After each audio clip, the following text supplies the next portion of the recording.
That drives them nuts. Okay, we're going to go ahead and get started. Hopefully everybody's found a place to land. There are plenty of extra seats up front. I know there's a few people that we don't like sitting next to, but that's okay. I'll encourage them. Okay, thank you. I'll encourage them. Thanks, Brad. So, well, we have a new visitor to speak with you today. Many of you don't know him. It's Dale Dennis.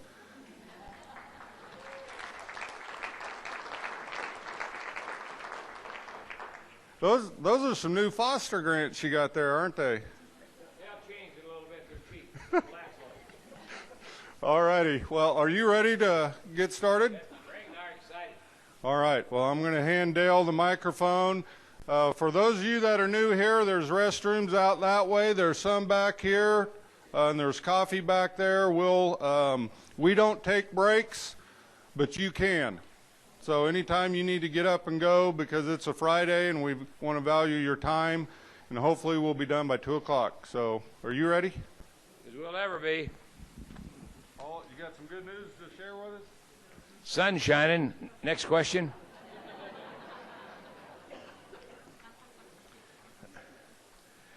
Craig and I don't know very much. Big surprise, right? But we'll share with you even though we don't know anything. This little memo we're passing out, we sent it out 3 days ago. We got beat up real good for it, but I think it's factual. And if you turn to the second page, that's what's significant. First,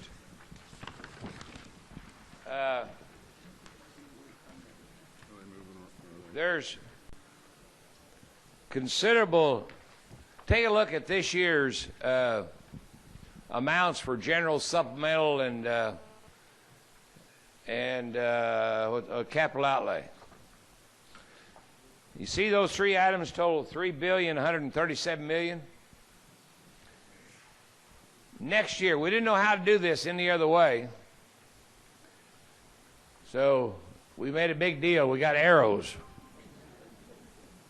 And it's scheduled to go into, quote, what do you call it, $3 billion, $9 million, and what do we call it, Craig? Block grant? Block grant. What's a block grant? It's undefined. It's an undefined term at this time, and there's been no bill introduced. And so we don't know, but it's really, really difficult. We talked about it coming out here. Here we are, third week in January, and you don't have a clue what you got to work with next year. And Mike? I think, what do you think, Craig? Another 2 months at least? Wouldn't be surprised. It could be 2 months before you have a final decision. If you don't get a paper copy and you've got access to the internet, you can go to the school finance webpage and click on What's New, and both of these documents will be on the What's New site. So if you can look on your iPad or your laptop, you might be able to follow along that way. Under the governor's proposal, we're funding bond and interest. And you'll notice capers. How much capers going up? How much? 90 million. 90 million. Now remember, we cut it this year 40 million. It was scheduled to increase 50 million.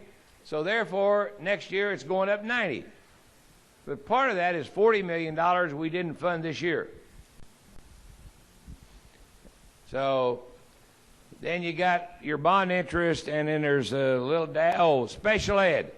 Anybody here involved in special ed? Both of you. We all qualify, but the amount per teacher on special ed, if it goes, would probably go up, I don't know, $250 per teacher. And the reason for that is that's what the amount of money it takes to meet maintenance of effort at the federal level. That's what that's all about. Maintenance of effort at the federal level. That's the first increase of consequence we've had for quite some time. That's just it in a nutshell. What questions do you have? They want to do away with the weightings. What's a quote, Craig, on the front page? We put in there just what they said. Remember? Repeal all weightings. Yep. Now think about that. If you repeal all weightings, that includes high and low enrollment. And half of the people in the room, I know most of you will come from, quote, the upper half of the districts in size. But anybody below about 1,500 without enrollment weighting, you're hurting. You get down below 1,000, you're hurting big time. You get below 500, goodbye. I mean, it would be that severe. What else we got, Craig? It's weightings. About any of them. At risk is the big one, the other big one, other than low enrollment. Now, what they replace it with, don't know, but you need to be mindful. At risk, low enrollment weighting, bilingual, especially don't make any difference because it's just laundered in and out anyway, so that's immaterial. Transportation, you got to be real careful on that one, on transportation. You think about that. Galena, I think that's the smallest district in square miles. I think it's 13.5 square miles. Syracuse is 992 square miles. With me? Quite a range. Garden City's 900 and some, and right behind that's Comanche County, and they're up there. But transportation would go away. Well, if you give it on an equitable basis, you're fine. But if you try to distribute that on some per pupil thing, it ain't going to work. There'll be some challenges for you. What else we got?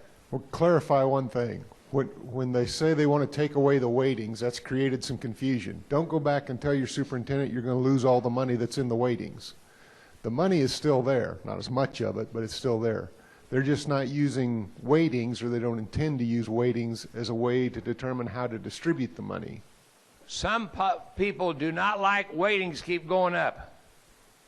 And many of you don't either, in a way. With me?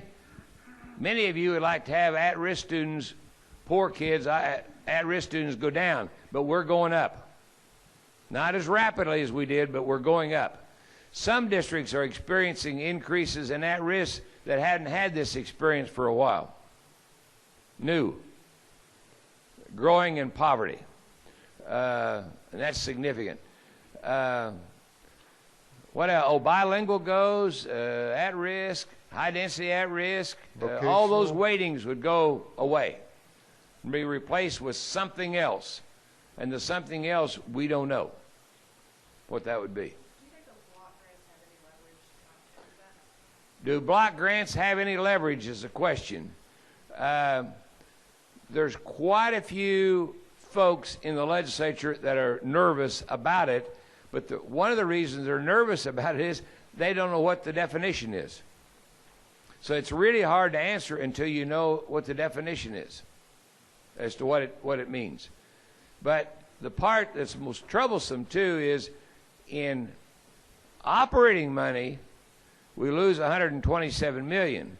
But overall, counting bond interest, we're going to lose $22 million. See that at the bottom of the sheet? But operating money is how much do you benefit, some of you do long-term for capers. But for operating money, you get $90 million more capers. How much of that can you spend in the classroom?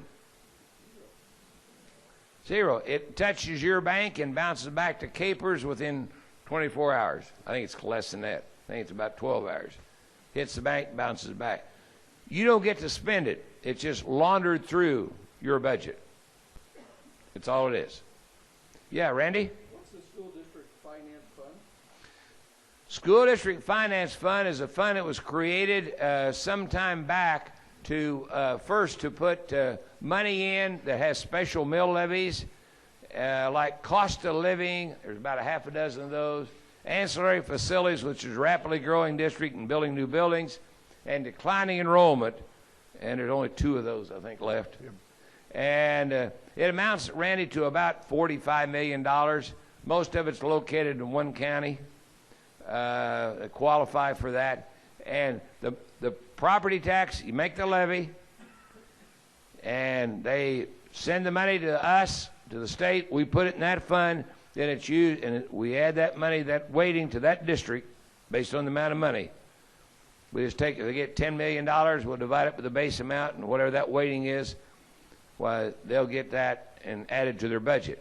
So it's a good question, though. It's about $45 million, but the majority of that line item you see there, what is it, $626 million? Have you ever heard of the 20 mil levy?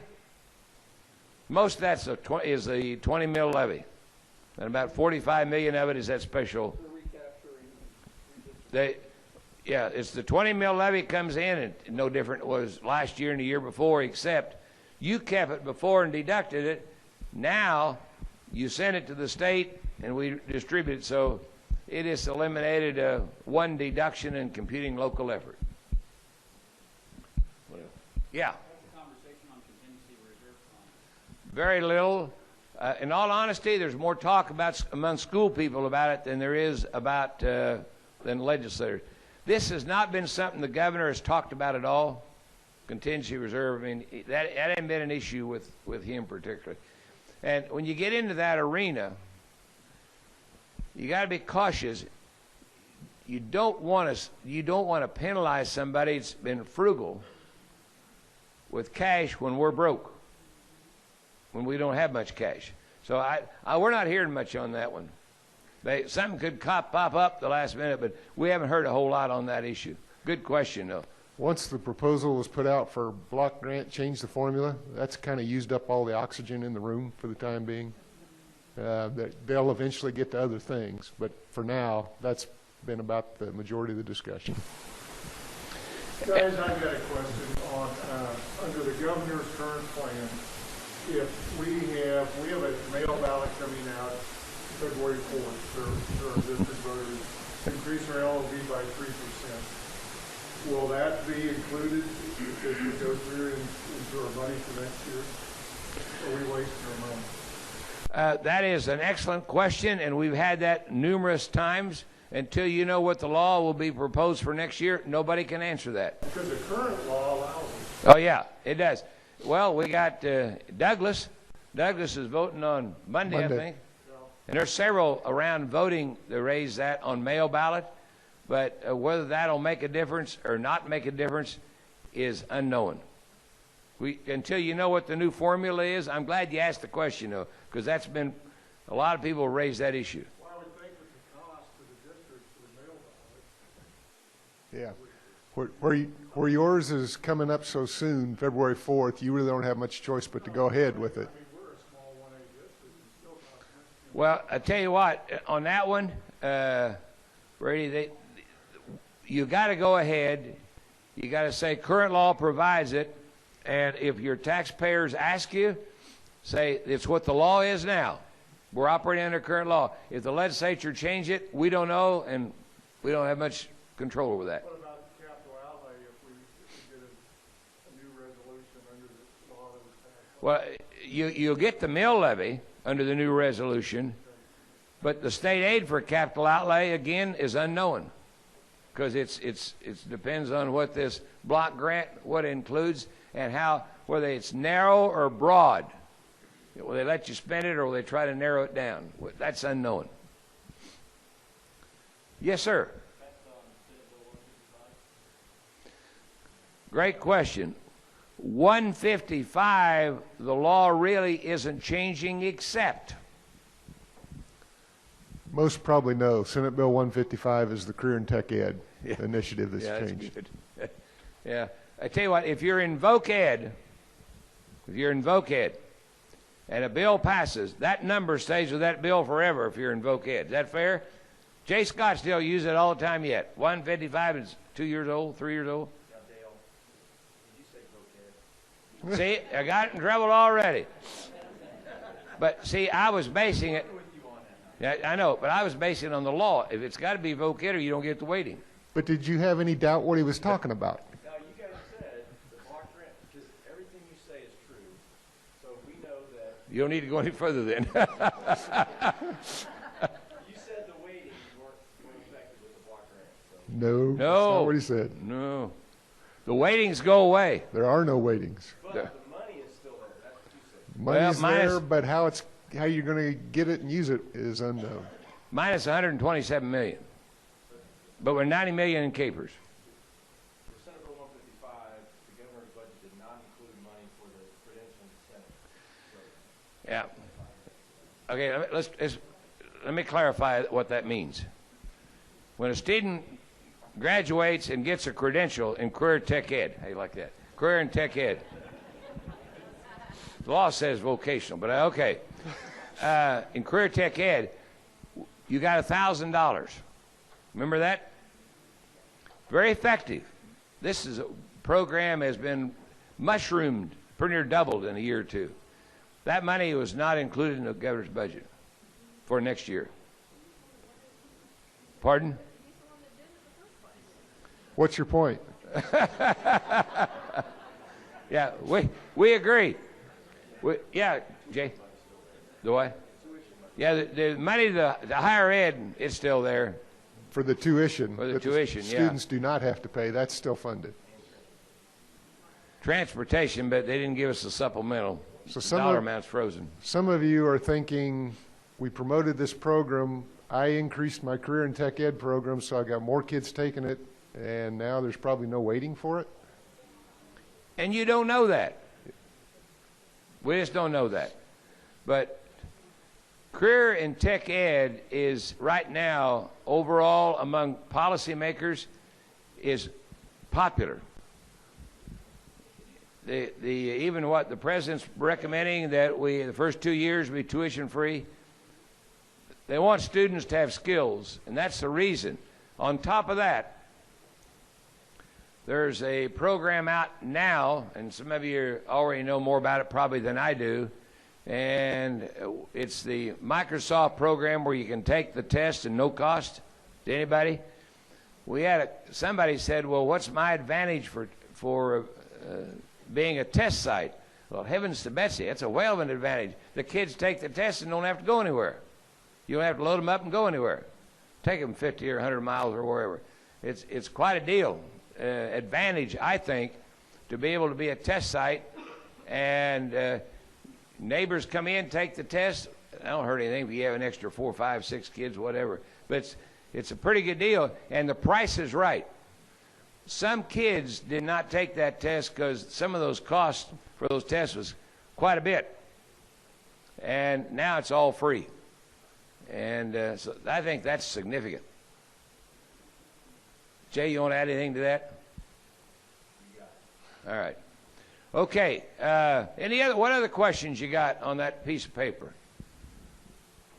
Neil, how many other finance plans do you see coming besides the government? Oh, once this comes out, let me just tell you, I don't want to over-exaggerate, but and we haven't talked about that.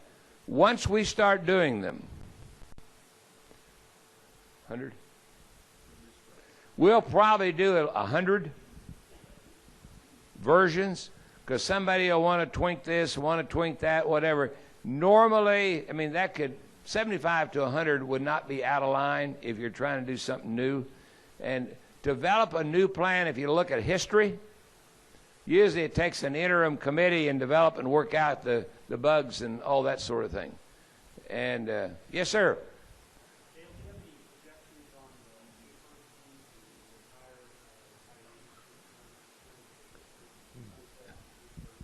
Oh, that's a great question. Did you hear it? What about the bill that sunsets retirees going back to work? He's asking that for his neighbor. No one at that table is that old, but anyway, that bill, if we don't get that bill renewed, we're in one heck of a mess. It amounts to, what is it, 2,500? Yeah, probably. It's at least 2,500. A lot of them are special ed. I talked to the superintendent the other day at Pittsburgh, and your staff is pretty well stressed right now. The unknown, and we've loaded them up, haven't paid them much. Is that fair? And so forth. Destry was telling me, Brown said it. I said, well, I just asked him, what about retirees? How are you looking? He said, we have the largest number that's indicated they're going to retire this year that we've had in a long time. Okay? And if you lost hiring the retirees, what would you do? He said, I don't know. The number of kids coming out of higher ed and teacher ed, and great candidates, but you'll be fighting over them.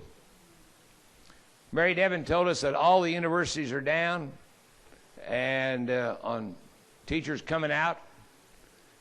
And so that is a major worry. Now, what I think, I believe, I don't know if you analyze this, why would you be against it? I'll never forget what a superintendent, when we first started doing this, made a comment. Why would the policymakers care if the local board of education is willing to pay the surcharge? It's that simple. So you got a choice. Do I hire somebody new if I can find them, or do I hire a retiree and pay the surcharge of about 22 or 3%? So it's a local board decision, and I'm hoping, and I believe it's better than a 50-50 chance, they'll pass that and extend it, and if not, we're in a heck of a mess. How many of you got to hire retirees on your staff? Now, eliminate them all. Now what are you going to do? I mean, you think about that and analyze that. That's major. That's major.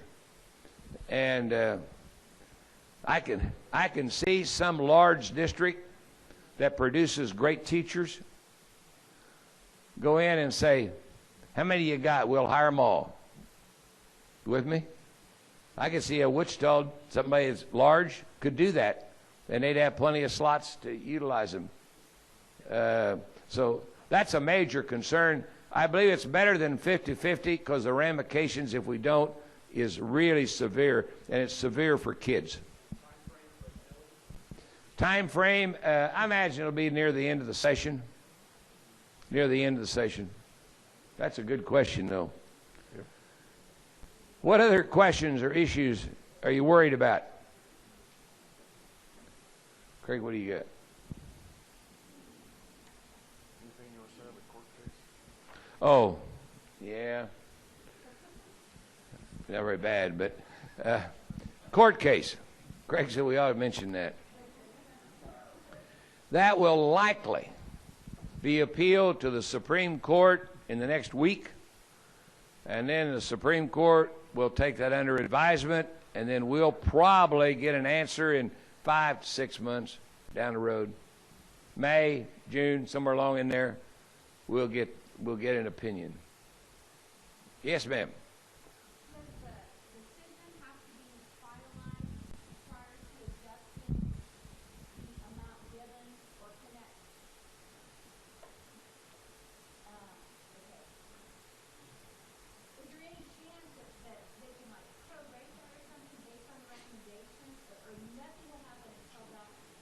No, I think the legislature will come up with something to distribute the money. They'll come up with some formula to distribute it. And then the Supreme Court will say, yes, it complies with the Constitution, or no, it doesn't. And they may also say what you have to do to comply. Or they may not say. Now, remember in 2005, they didn't say to begin with, said it was short. And then they had to go back. And the court told them, you got to raise it about so much in order to be constitutional. But a lot of times the court will give them the opportunity first, and if they don't do it, then the court will proceed and try to nail it down a little more definite. Yes, sir. So if formula changes, does that mean we have to start over with our court That's a big question. I mean, really, it is. Nobody can answer that. I know that some have that in the back of their mind. They like to see that happen. Do that, and then you have to start over again. I don't know if the court will allow that. I don't know, and the reason I say that is it depends on the law they pass. If they passed the new law and the funding was up significantly and it was equitable, equity is a big issue. The Montoy case was based on bilingual, at-risk, and special ed. So what you do needs to be equitable, and if it's not equitable, the court could say no, and the attorneys involved with those cases on both sides has been around a while, and they know they're knowledgeable. So, two things you can be sure of if they change the formula: the state's attorneys will believe no, you do not. You do have to start over. Yes, you do have to start over. The plaintiff's attorneys will believe no, you do not have to start over. So somewhere in the middle is where we are. And we'll have another argument. Yep. Okay. Any other good questions? This is an intellectual group. Yeah. Dale, are you hearing anything on Common Core? Am I hearing anything on Common Core? Not heard too much, except there is a bill that was introduced that came from the Proficiency and Efficiency Committee that establishes a legislative committee to review the standards. So it could come back up, but it's more likely to be an interim committee. There's a lot of folks do not understand the standards. Okay, Senate Bill 67 hereby abolishes the state board's authority to adopt standards. July 1, we have to refer back to the standards that we had in 2009 for 2 years. Yeah, so yeah, that's you might want to follow Senate Bill 67. Now, on that issue too, while you brought that up, don't run off, everybody. I got an easy question for you. Who has the constitutional authority to set standards? Are you asking me or them? No, you. I think that's the state board. But this takes the authority away from the board, gives it to the legislature. And in the Supreme Court cases in the past, there's two things the state board has, it's in their bailiwick. One is license of teacher, and the other is accreditation of schools. And most would consider that as a part of the accreditation process. If we revert back to the 2009 standards, it'd be no problem to pull up those old assessments.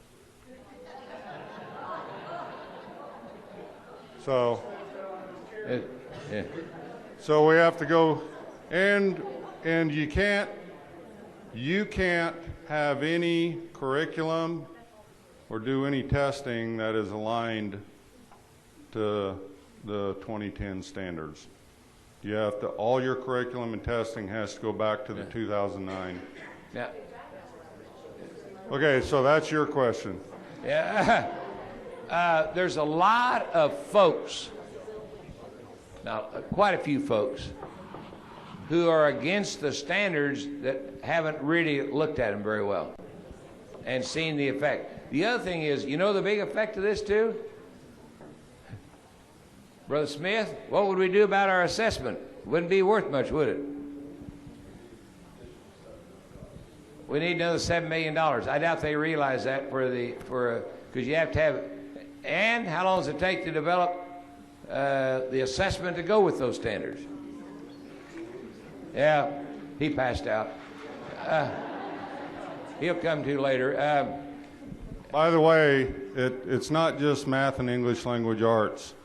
We have to abolish and go back. We can't have our character ed development, our socio-emotional, our history government, our science. Everything goes back where we were in 2009. Whose name is on that bill? I bet I can guess, but I'll wait until you tell me.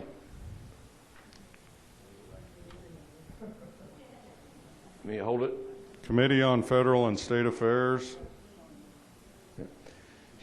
What's happening this year, just between us kids, a lot of bills like that that's controversial, it goes through a committee and there's no names on it. Yeah, there's no name on it.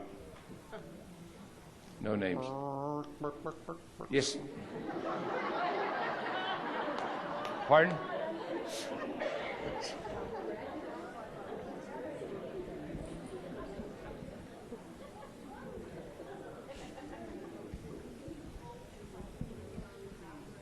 There's always hope in building relationships, but you got to be able to sit down and communicate with each other and listen. Oh yeah, there's avenues to do it if you choose to do it. State board right now is trying to do that very thing. They made the effort to try to do that, increase communication. There's several things going on, but whether or not that'll be they'll listen remains to be seen. Any other good questions? What Dale was alluding to, the state board's tour around the state, listening to her and so forth. They had the first one last night here in Topeka. There were a number of legislators present for that. So it's not like everybody's turning their back on you. There are folks out there that will sit down and listen. They may agree, they may not, but they'll listen and hear what you have to say. Let me tell you the most important thing of all. How many of you have sat down and discussed this with your legislators? That has the biggest effect of all. That's the biggest effect of all. You do that back home, not Topeka. Sit down with them and visit with them about your concerns, what you suggest to, for improving it, but a lot have not. Is that fair to say, guys? A lot we have not done that locally as much as we probably should have, and some are not interested in listening to you. So, yes. I'm sorry if this is just a stupid question, but with the Common Core, if your local school board has adopted the curriculum and the standards, aren't we a local controlled state? So regardless of what the state does, couldn't we go forth with local control or not? Local board, state law or federal law will always supersede state local control. This bill basically reduces your local authority in the area of selection, of curriculum, and assessments. Okay, it Now, specifically says no local board. It says and no teacher can. So yeah, it removes that local authority.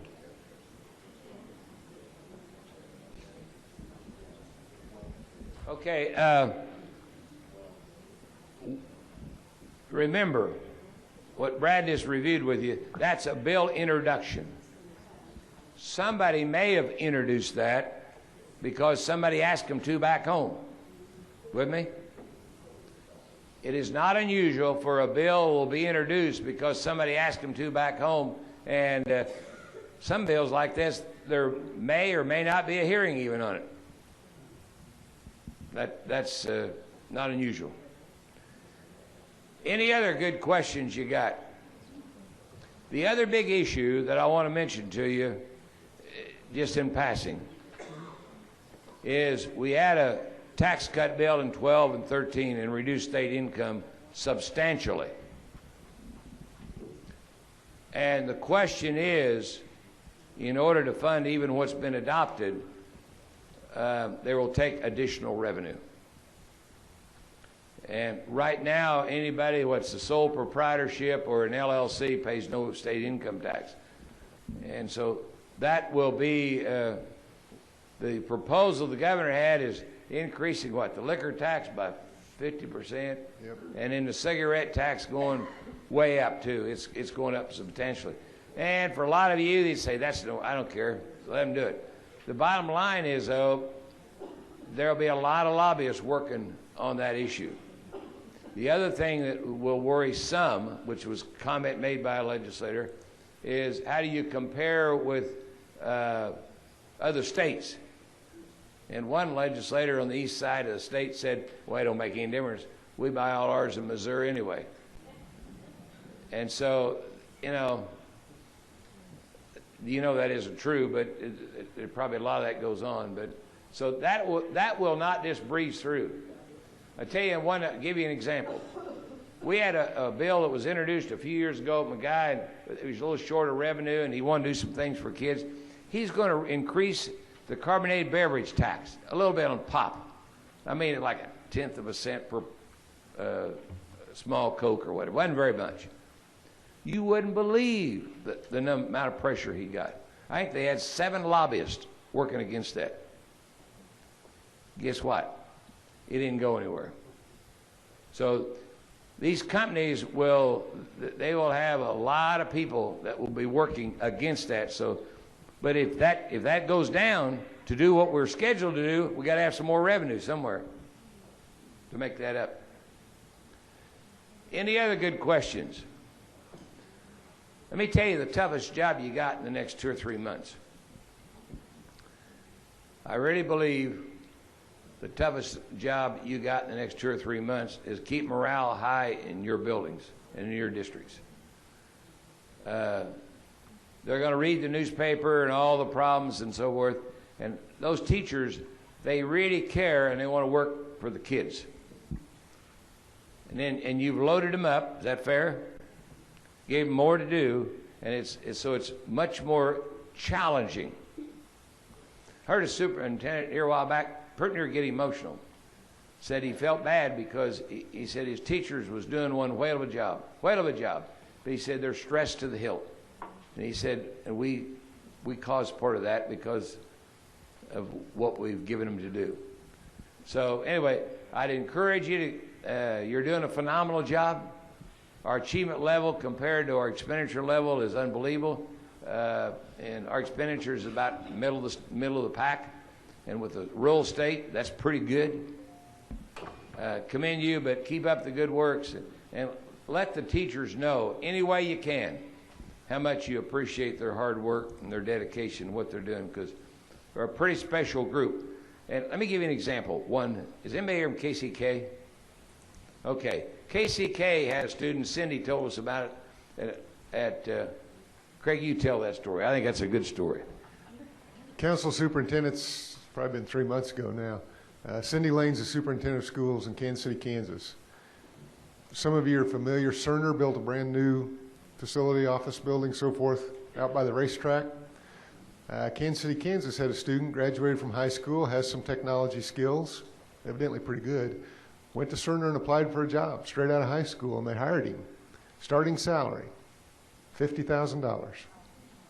Now, how many of you, with teachers with 4-year degrees at a minimum, they probably spent $60,000, $70,000, $80,000, whatever, to get those degrees. How many of you are paying an amount equal to what that kid got coming out of high school? Obviously, that young man was not in a vocational program. He was in a career tech program. That's good. But, guys, I mean, that's an issue. And we got to get more people in teacher ed. We need them. And have you ever heard an educator say, I've discouraged my kids from going into education? Huh? I was afraid you'd agree. But we sure need some great teachers going in because our numbers are down in teacher ed. So anyway, I'd like to see us get up the starting salary about what that high school kid made. It sure would make things a lot easier. So you take, I won't go through this today, but you take somebody that did a lot of student loans, coming out of college and got a family, they will have great difficulty paying rent, utilities, an old car, insurance, particularly health insurance, and student loans. That a lot of times will go on for about 4 or 5 years, and they get discouraged, and they'll go try to look at something else. We got to do something better for them than that. So, Craig, what have we left out? Probably a lot, but that's all I can think of. Any other questions? We commend you. We thank you. We love you. Because you're what helped holds it all together. But be sure you keep those teachers in your mind and thank them for their hard work. Thank you.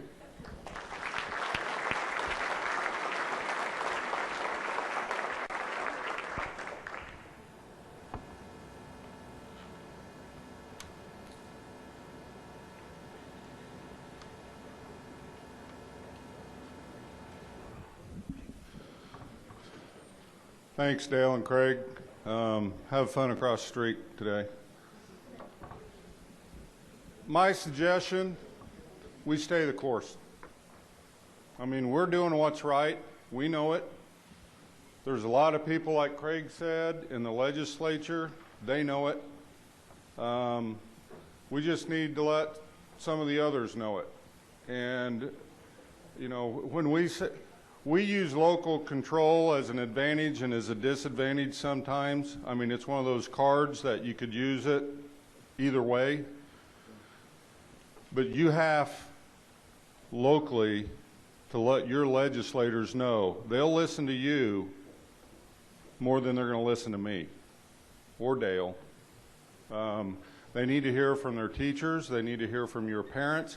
How many of you have parents lined up at your door in the mornings against the standards? Okay, more than 10% of the parents in your... Most of you would say, we're not hearing a thing. Some of you might say, it's a couple. But I've said this before, I guarantee you have a chili feed on Friday night and you stick a 50-gallon rubber barrel there for donations, the average person will throw more in there than what a 2 mil levy tax increase would cost them in a year.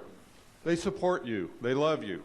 Those are the ones that you need to be communicating and focused on. So we stay the course because we're going to do what's right for kids. All right? What I want to do is I'm going to update you kind of what's ahead of us.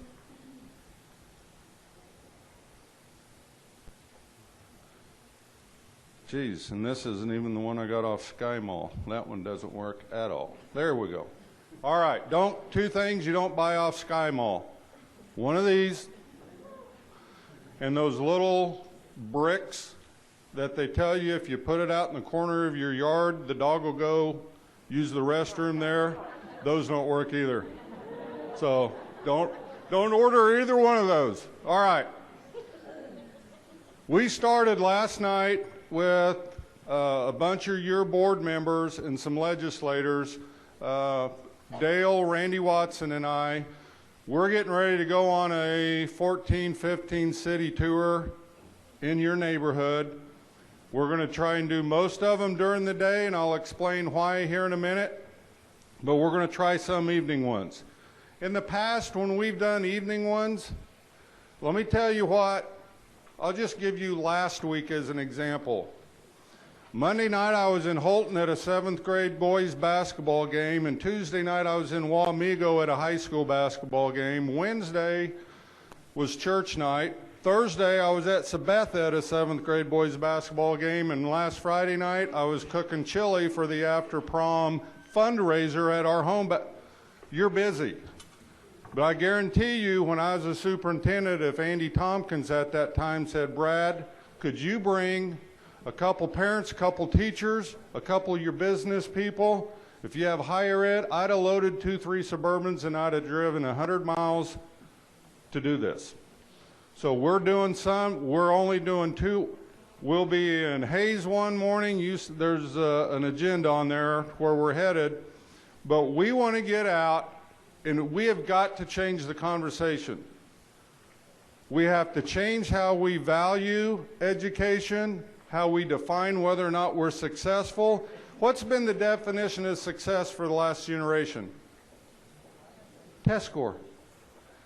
And I'm going to walk you through. You will have these PowerPoints. Some of them you've seen. But I want you to have a really good understanding of where we want to go so you can go back home and explain it. You'll have all these PowerPoint slides that may help you. But I am sick and tired of going across the street, and you know what I mean when I say across the street, to the legislature, and arguing about test scores and NAEP scores. That's not the conversation we want to have anymore. So we're going to go out on a tour. We want to hear from parents, higher ed, business. So eventually we can go across the street to the legislature and say, this is why it's important.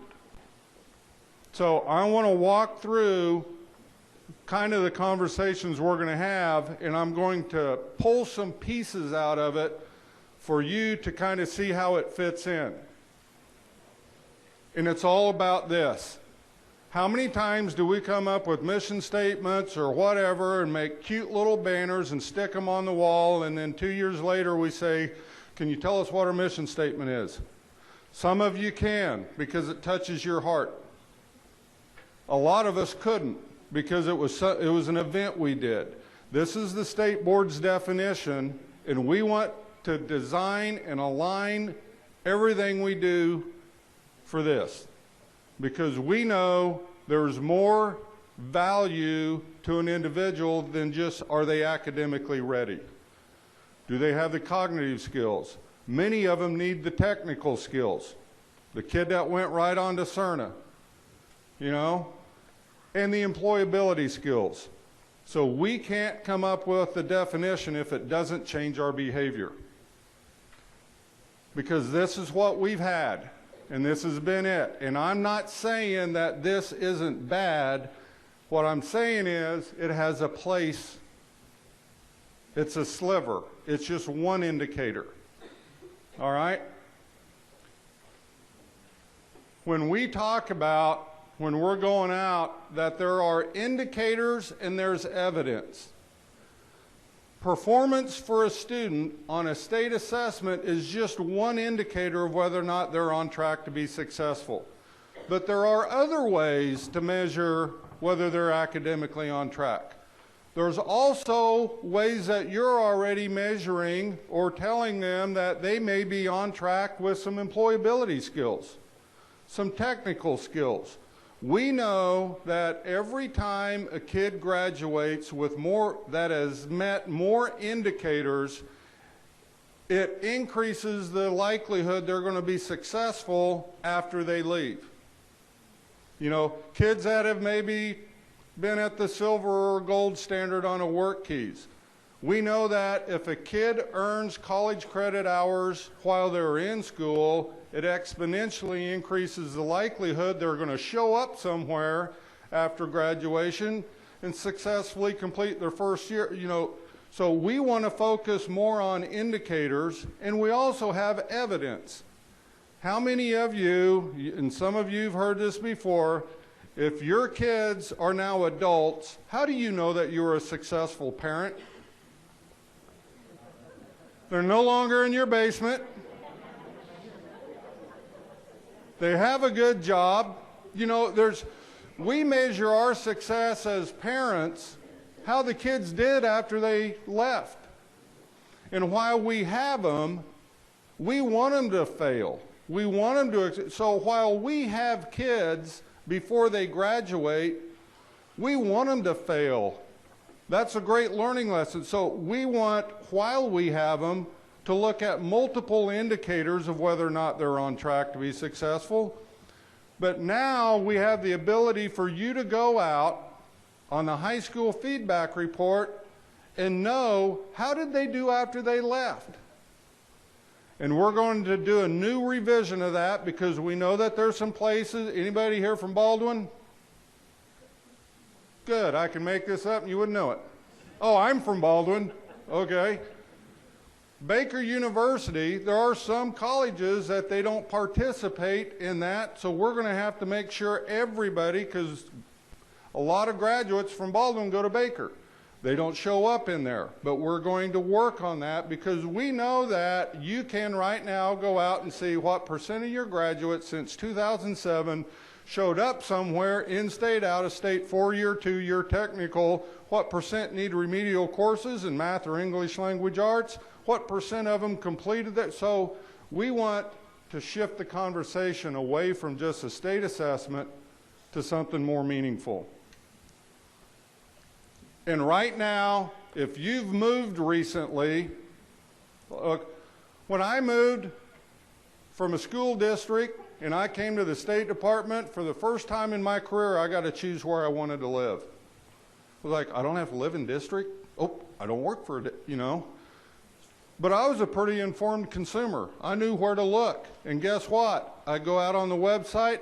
What's about the only thing I could find out about school districts? Test scores. A little demographics. We want to have a dashboard approach to where, yeah, we can plug your test results in there, but I'm going to show you some other numbers that I think you ought to be able to plug in there. Create your own story and get value for it.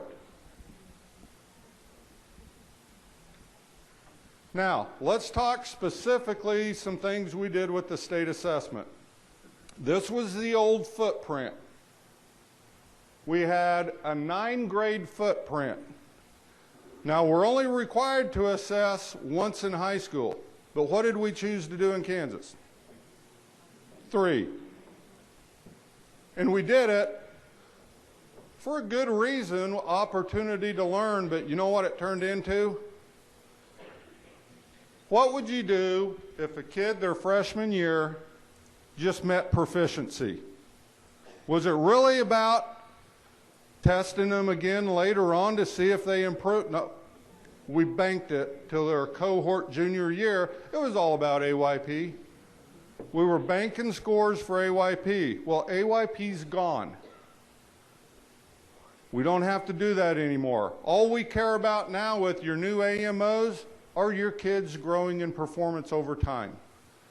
And none of you have to hit the same target. We just want you to show growth in performance, all right? So what we decided was we cut it to a 7-grade footprint, and we wanted to start the conversation about college and career ready measures, things many of you are already doing. All right, now I'm going to lob a softball out here, and I told George earlier I was going to do this. For the first time, well, ESEA, what we know as No Child Left Behind, was supposed to be reauthorized in 2007 by Congress. 2015 still hasn't happened. But as a result of the last elections, we now have a Republican-controlled Congress. They are already putting drafts out. They want to reauthorize ESEA within the next year, which means how we're living under a waiver, as soon as they reauthorize ESEA, that's gone and we live under ESEA. All right? So I want to share with you, and I want to challenge you and the CAC, the crack, the SAC. Someone came up with a new one the other day, and I said, that acronym is SAC. Nope, we're going to quit doing acronyms like that. But we want, yeah, and what's yours? Kip SAC? I was like, you changed it, thank you. All right. But I want you to think about this. Here's some things that we're seeing in the ESEA reauthorization. Possibilities. The current Congress, the people that Senator Alexander and his group, they would like to reduce the footprint from a federal level. They might also like to give states options. Well, this is what we have in blue, designed and developed. I want you to think about this. There might be a difference from what you need to know at a local level than what we need to know at a state level. Is that fair? What if, and this is just an example, and I'll just use math. Remember, we used to only assess in math once in elementary, once in middle, and once in high school? What if Kansas took the option, if they did give options, that we cut the footprint requirement of what we need to know down to 3 grades? Because what we really, okay, careful, you know. Because what we need to know at a minimum is who are our lowest performing schools so we can get them the technical assistance they need. And we could do that with 1 grade at elementary, middle, and high school. But we've designed the other ones. So we have available 3 through 8 in high school, because you may want to still know how your kids are doing from year to year, But at a state level, all we require is once so maybe we did math at 4th, 7th, and 10th, ELA at 5th, 8th, you know. Because what we need to know is totally different than what you need to know. We have a 3 through 8 through high school that's available. It's going to be fabulous. But our footprint could be totally different than yours. So I just want you to think about that. We also are thinking about, well, what if we could, I mean, because you just cut the footprint from 7 grades to 3. What if we said, how about we do math 3 through 8 and in high school on even years and English language arts on odd years? You just cut the footprint in half. So I'm just making things up. I do that a lot. But what we want to challenge you, because it's the first time since 2007 Congress has been serious about it. And whatever they do, we have to live with.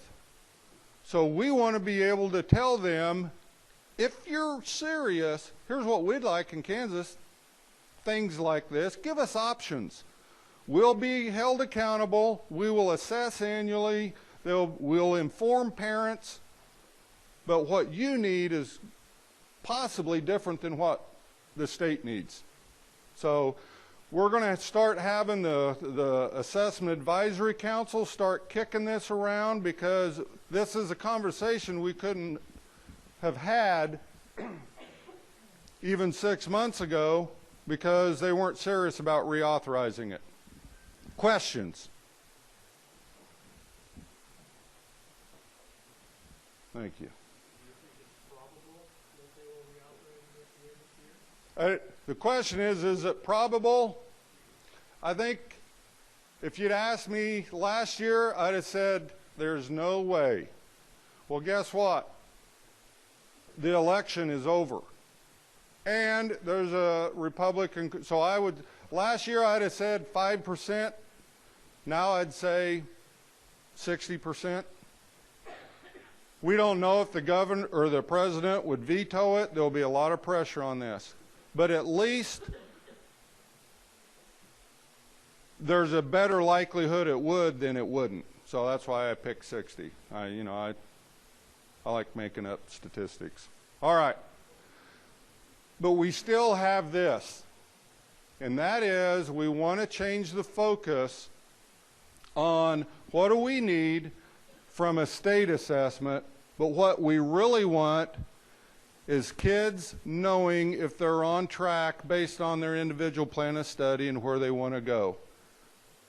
And part of the conversation when we go around the state is, I was with a bunch of principals yesterday, I said, for example, what if we went away in accreditation from performance on a test score, which is really an indicator, and changed it to, are you increasing the percent of your kids, your graduates, that have demonstrated either they're academically ready, and that could be based on where they want to go, or they have a technical skill based on their career plan of study, and they've demonstrated some type of, that they have some employability skills.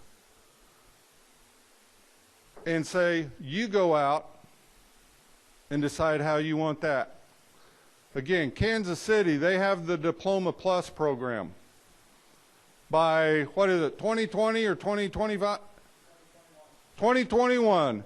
They want every graduate to have either taken a set number of college credit hours or scored at a level on the ACT and demonstrated some type of employability skills, and they've set some goals. You know what? You're accredited. And show growth. And anybody here from Blue Valley? Blue Valley. All right, I won't make it. Theirs is hashtag beat Singapore. Right? Finland. Hashtag beat, oh, there you go.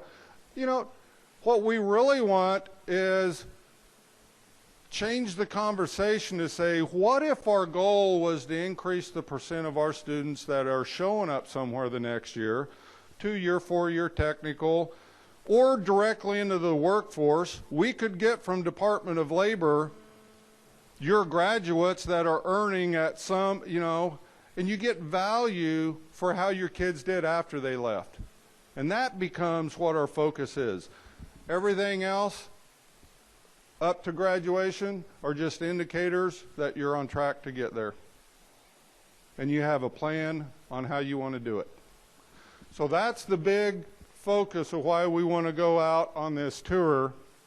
And you've seen this. I just updated the Kansas one. I threw it on there. You can tell which is mine and which is not. But the left is the national numbers. Nationally, I think the main thing is nationally, by the year 2020, about 36% of the jobs will be available for a high school diploma or less. But in Kansas, they're predicting we're only going to have about 29%. That high school diploma by itself isn't going to open the doors. We have to have more kids entering post-secondary and successfully completing it. 2-year, 4-year associates, technical. And look at where Kansas is. These associate's degrees, some college. Anybody in here from Colby? Great, I like being able to make it up and no one knows whether I am. My niece and her husband, both about 28 years old. She's got an associate's. He went to Goodland Votech. They're making over $100,000 a year combined with both 2 years living the American dream out in Colby. These are the jobs right there. Now you're like, holy smokes, that's more than what? I know.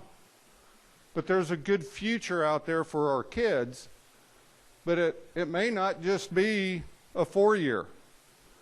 Kids have to be exploring, seeing what's out there. And these are the numbers. By 2020, 71%. Again, this is an estimate, it's a study, but it's probably the best one out there, out of Georgetown University.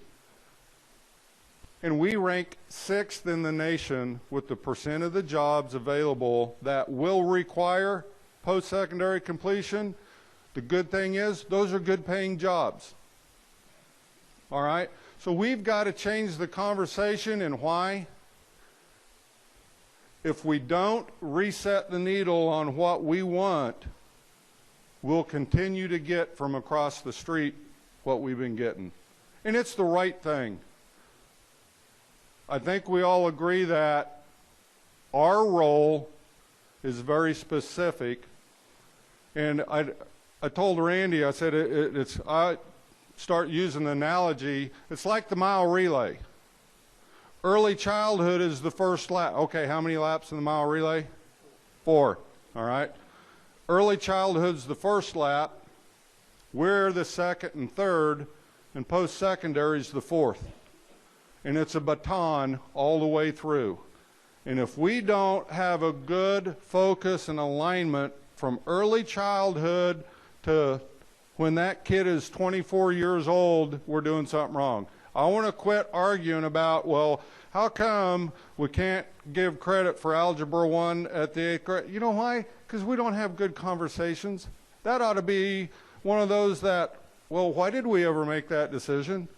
Let's, you know, we're working on courses right now that your kids can take their senior year, and if they score well enough in that class, they get right into credit-bearing courses. Why can't we remediate them their senior year?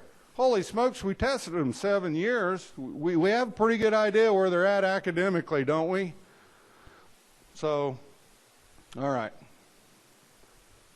That's just the inverse, only 29%. Here's the real numbers that kind of gets me. This is off the high school feedback report. Since 2007, these are state numbers, The high bar, that's the percent of your graduates that showed up somewhere the next year in a 2-year, 4-year technical, in-state or out-of-state, the ones that participate. The blue one is the percent of those that went that successfully completed their first year. And we do that by based on how many credit hours they earned. The bottom one is the percent of those that went that needed remedial courses in math or English language arts. The point of this graph is, regardless of what we've been doing, we're not moving the needle on this. Because we don't make it our focus. Our focus has always been, it's coming up on test season. Now, we talked about Senate Bill 155. As soon as that came out and became a focus and an incentive, these are just career tech ed kids. This isn't all kids. Hopefully we're working on that graph. Tony, did you write that down? All right. The head count of the kids that entered into our career tech ed pathways went from 3,400 to 9,200. Many of you have seen this. Sometimes it takes 5 times to really be able to go back out and explain it. The number of certifications that were earned before they graduated went from 548. We need to update this. It ended up being over 1,200. But look at these college credit hours. And you know what? Nobody in your communities, and many of you even know this. These are all indicators. But we ignore them because all you're judged on under our current system is a test score. Wouldn't this be great to have on your dashboard? Because if I'm a parent and I want to look, I'd be saying, holy smokes, look at my school district. Look at the percent of the kids doing this. Look at the percent of the parents that attend, tell your story. So this is just the old what if we could change the conversation.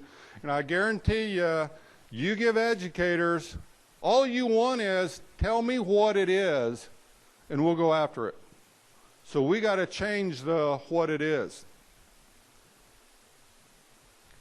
This is Arnie Duncan's. I'm just going to let you read it. If you don't know Arnie Duncan, he's the Secretary of Education back in D.C. You think they're finally getting it? I hope when they reauthorize ESEA, it looks more like the conversation we're having than what we've lived under for the last decade. So this is what it is. And we don't want to just have a banner.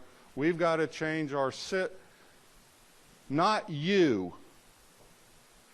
At a state, we have to change how we define success because you already know what that is.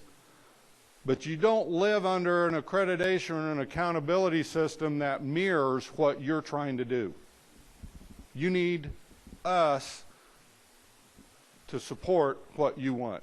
I mean, you're the choir.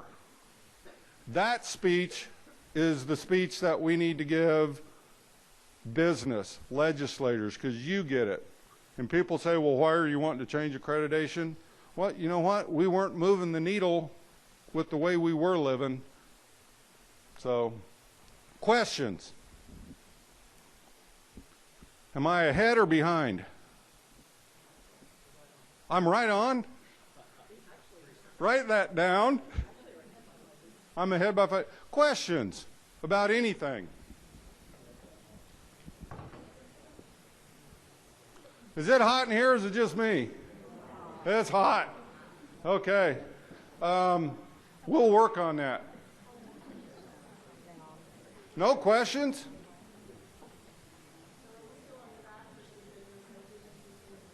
Yes. The question is, are we on track? Kinda. It has been. The question is, are we on track with our accreditation system? We've adjusted just a little bit.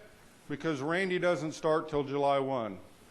But I got to tell you, I appreciate the fact that he didn't want to wait till next fall to go around and have these conversations. So even though he's still serving one job as a superintendent, he's kind of starting to take on some commissioner characteristics. I've seen it in him. So we're going to go around and get people. There's still people that are just like, okay, so what is the accountability measure under accreditation? And we want to shift it to more of indicators and evidence, and we want business to help us say, here's what we want. Great. Then we'll map it back, and then that'll be the 5th R, the results one. We have the rubrics in there. If I was you right now back home, I'd take the rubrics that were designed and just start looking at them and saying, our intent, we don't want to collect stuff that's in those rubrics. They were designed so you can say, do we look more like this or this? And when we finally roll it out, that's this afternoon's update. Boy, I just about got it, you know. Ask me another question. I'm ready. It is. It is. But we want to get it right. So, anything else? You've never been this quiet. All right. Who's up?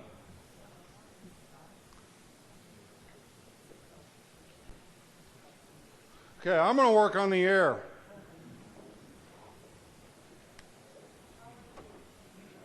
I'm getting glossy, but it looks like I just ate a bucket of chicken.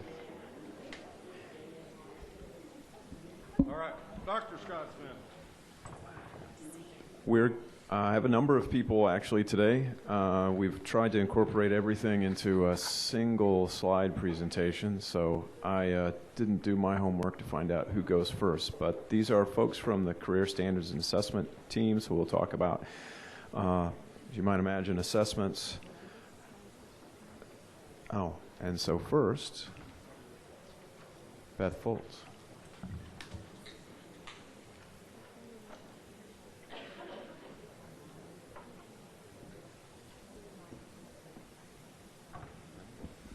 Chris. Forgot we changed jobs? Well, that was, hi, I'm Chris Shaw. I have a new position now. I'm the NAEP coordinator in National Assessment for Educational Progress, which is kind of funny because Beth just handed me the baton, and Beth was the most recent NAEP coordinator, so she handed me the baton right now. So I was ELA consultant for the state, and I've been with the state for many years, and I know a good many of you. So I'll be short about this. We're going in order of when our windows open.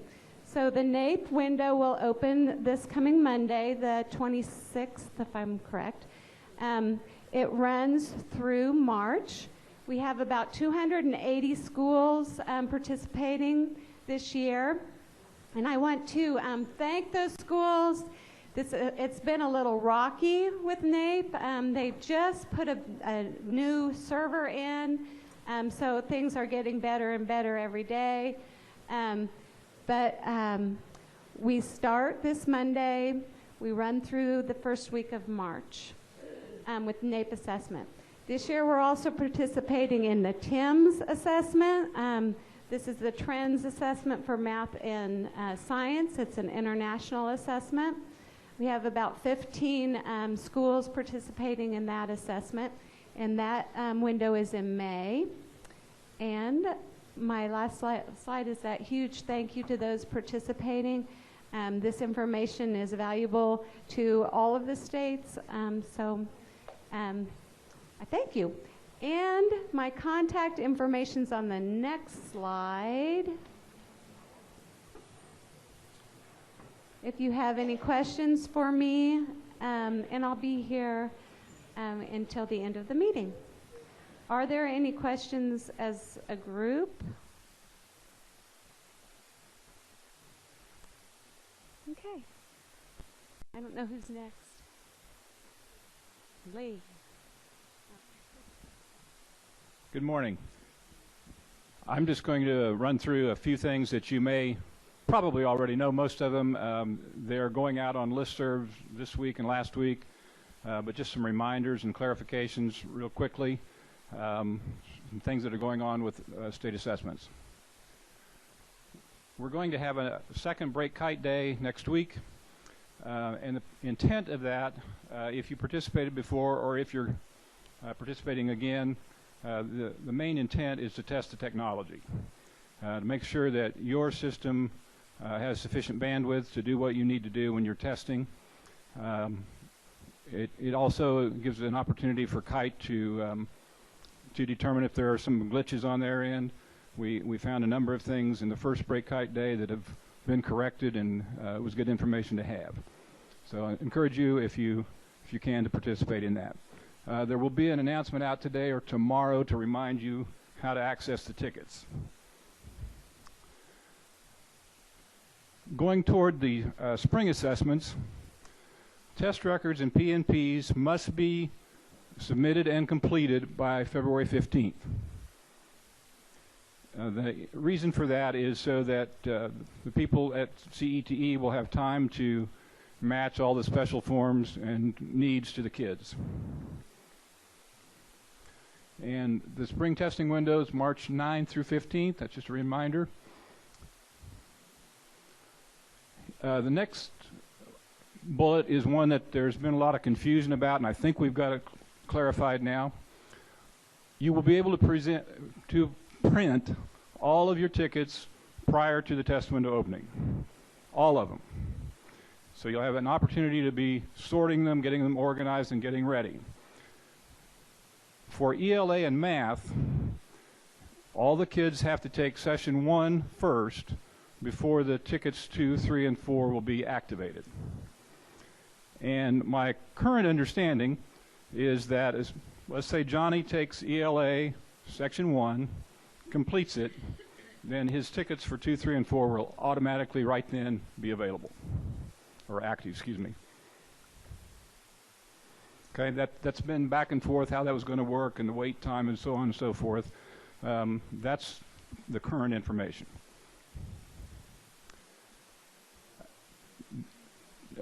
Question comes up about where do I find the tickets for the MDPT? Excuse me. Question?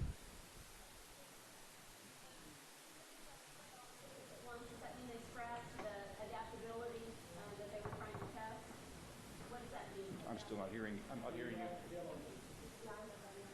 Well, there's no adaptability this year. The format is to set up for next year when it will be adaptive. And again, this is conversation I've been trying to get some clarity on. Apparently, there won't be any wait time or very much wait time even with the adaptability, because there will be a limited number of forms available, either more difficult or a less difficult form for the next session. So it should be pretty much the same next year. When Johnny finishes session 1, he'll be ready to go pretty quickly for session 2. But there's no adaptability this year. Will there be any worry about information being lost with respect to the break site second day? No. Anything else on that part? Okay, tickets for the MDPT, so you'll know where they're going to come from. The MDPT tickets for grades 3 through 8 are generated by your test submissions for ELA.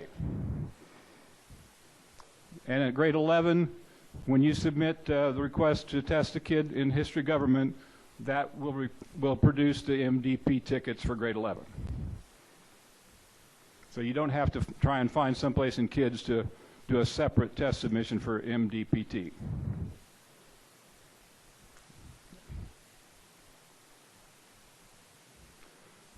Okay, here is another point of concern. We've gone back and forth, and we finally got straightened out. Last year, when you wanted to do formative assessments, you had to have STCO records in to get rosters. To do summative assessments, you didn't need that. All you had to do was submit TEST records. Well, a couple of weeks ago, we had some controversy with CETE. Somebody had changed their mind, unbeknownst to us, and said, no, no, no, you have to have TEST records and STCO records if you want to have rosters for formatives. And so we had about 2 weeks in there where people couldn't get rosters and couldn't do this and couldn't do that. We've got it fixed, I think, so that for formatives, you have to have STCO records in there to get rosters. But you don't have to have TEST records submitted to get access for formatives. For the summative assessment, you have to have TEST records in, but you really don't have to have STCO records in. Is that clear as mud? Sorry about the confusion. There was some miscommunication between CETE and us, but this is the way it was last year, and it's back to the way it's supposed to be. Just a reminder, the DLM Window C is open right now. DLM teachers should be finishing up the essential elements that their students are required to complete, and that should be done by the end of that window, which is March 6th. And then the spring window for DLM opens March 16th. That's a little different than our window because that's the consortium date that they are opening the window, and then the states involved excuse me, get to choose the rest of it. So it'll go from March 16th to May 15th.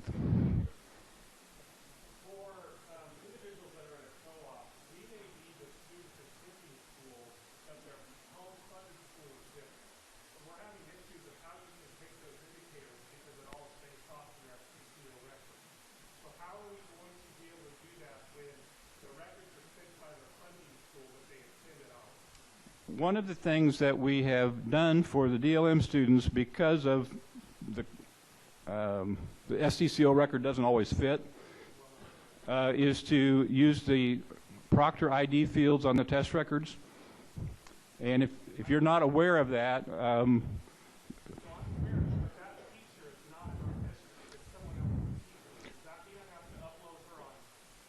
that teacher has kids from multiple districts. They have to be in the EDCS for all of those districts of the kids that they serve. And if you have questions about that, you need to contact teacher licensure, because I don't understand exactly how all of that works.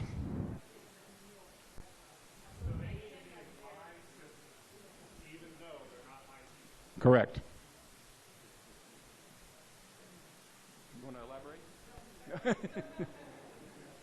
It's a little bit of a difficulty for co-ops, and we know that. We know that. But if you contact Shane Carter at Teacher Licensure, and he can walk you through exactly what you need to do, because I can't tell you exactly the steps.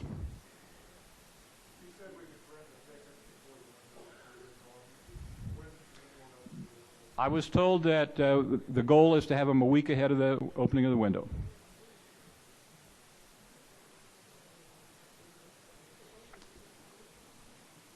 Okay, the next couple of slides are just simply a list of resources, and I'm not going to read them to you. They're ones that most of you are familiar with. If you're not, these slides might be useful for you to keep in front of you when you can access this PowerPoint later.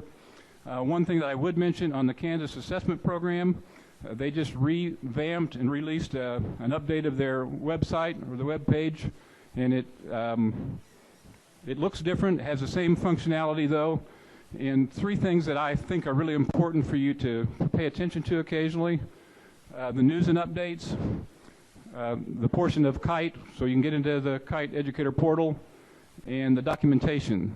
I'm going to try, well, we're working on communication between us and CETE. They do some updates sometimes that I'm either not aware of or not told about, but we're working on that. So I can tell you we've updated the manual for the KITE Educator Portal, and I'll try to do a better job with that. Mark and I will. But that's one part of the list, and then the next page is individuals at KSDE that if you have questions about particular things, that's who you should look for. Have assessment questions, call Mark. Lee, Kyle Lord visited with somebody at CETE this morning. Said height is going to be updated February 6th. The educator portal or the client? The height system. Take a break, re-download on you. That's the kite client. Will be updated February 6th. And so all of the computers will have to. Okay, that'll be something we'll get out on our listservs, make sure everybody knows that, besides the people in this room.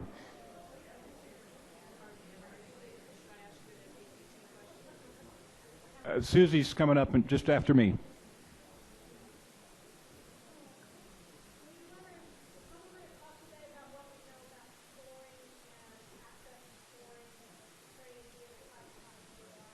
A little bit later, yes.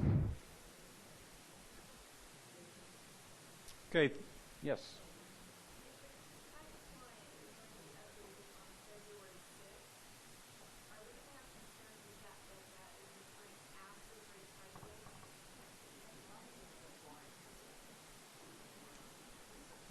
I shouldn't. Yes. Sir.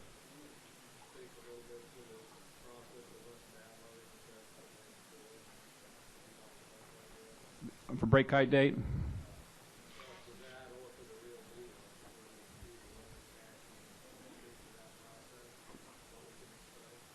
No. I don't know the local caching information.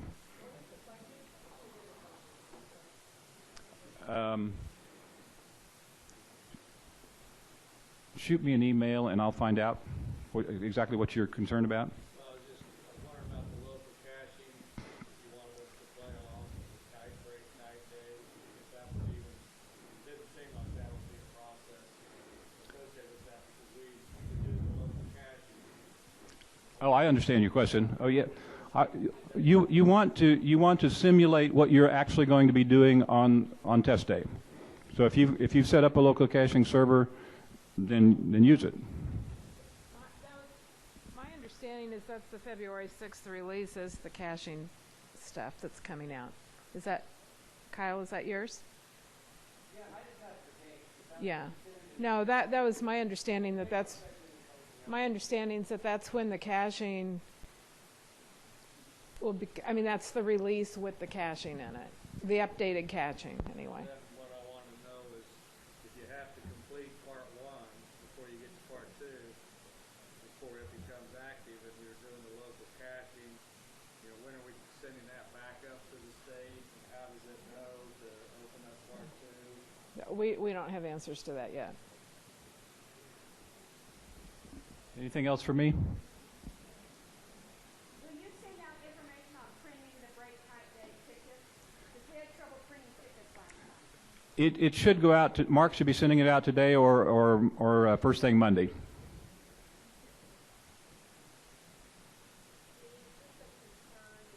was able to check with several other school districts during our networking session this morning. There are several of us that are still, fractions of ours are missing on the math assessment. And that's a huge concern. It will invalidate the test if the students aren't seeing the accurate. On what assessment are you talking about?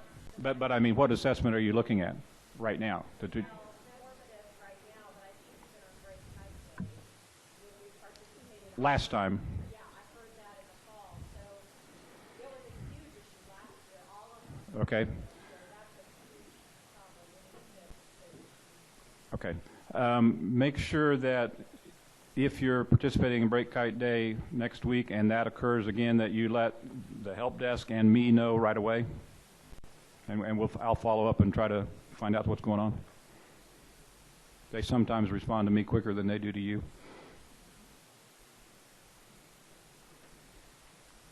Okay, Susie?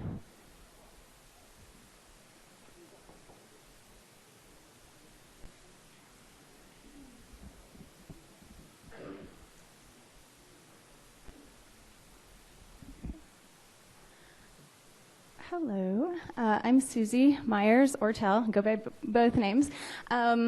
This fall, we had a group of teachers, instructional coaches with expertise in writing get together and create sample multidisciplinary performance tasks. That was not something that CETE could create for us. We asked for that, and it was just not within their manpower or time frame to be able to do that for us. And so these teachers, luckily, we had access to them to get together and create these multidisciplinary performance task samples to sort of mirror what students will experience in the MDPT. And so those are available, and many of you have had conversations with me about them or questions about what it is that you're looking at. I will say it is important, and I put this on the page where they appear, it is important for you to read the guide that comes along with them, because there are some differences in what appears in the samples, because those teachers felt it was important that teachers be able to use these instructionally and not just in an assessment situation. So because of that, there are some differences in how the samples look, but more or less the experience for the students is mirrored in the sample tasks. So you can find those there. They were developed by Kansas writing teachers, instructional coaches. We had a language arts consultant who works in schools also working on that team. So it was just a wonderful group of people. So we're lucky that they were able to do that for us. Let's see, what did I miss? Okay, next slide. Okay, so after that, we decided we need to put together some professional learning for writing, including walking through the samples, talking about what is the difference between on-demand versus lengthier pieces of writing. So these are the writing workshops. Originally, we had 3 dates set. They were free. And actually, just in the back of the room about 15 minutes ago, we added in another date. So I'm going to give you that here in just a minute. The 3 dates that we had quickly exceeded capacity by about 500 people. And so I was able to secure some more space in those 3 locations, and then we were able to add 3 additional locations and a live streaming option. So the 2 new dates that we've added are March 2nd in Holcomb, and one that is not up there is March 12th, which is a Thursday, here in Topeka, and then also March 13th here in Topeka. And the live streaming, we are still waiting on a final confirmation to ensure that the bandwidth at that location can support the live streaming option, but we're relatively certain that that will be happening. We're just waiting on a final confirmation for that. So if that is possible, the elementary session will be live streamed on March 6th. So if you have teachers who want to attend, but they're not physically able to go, or they just don't want to, or you have the capability of doing that in your home district, that's available on March 6th for elementary, and then the secondary live stream, if we are able to do that, will be March 13th.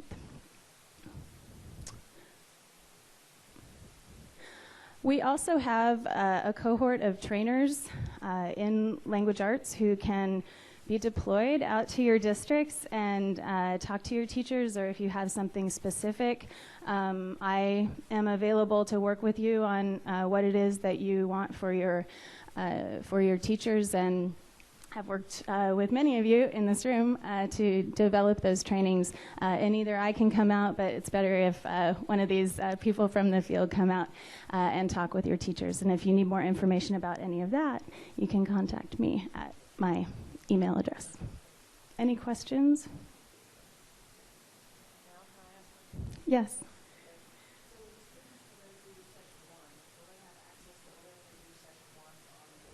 Okay, so the question is whether the students will have access to the texts, I assume, their notes from session 1 as they're writing in session 2. Yes, they will.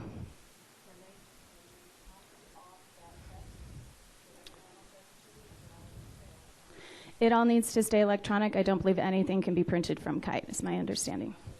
Yeah. Uh-huh. Yeah.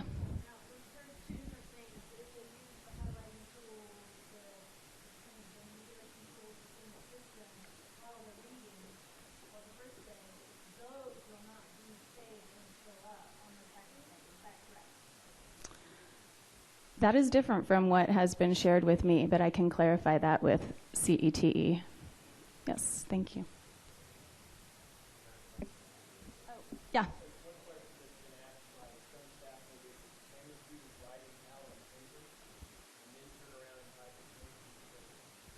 That is, yeah. No, I mean, what can I, the amount of control I have personally over that is slim to none. So it's not condoned in the manual, you know. So I guess that's what I'll say. It's not, yeah.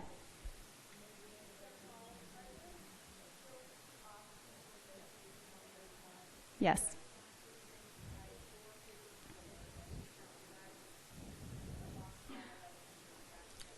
That's correct.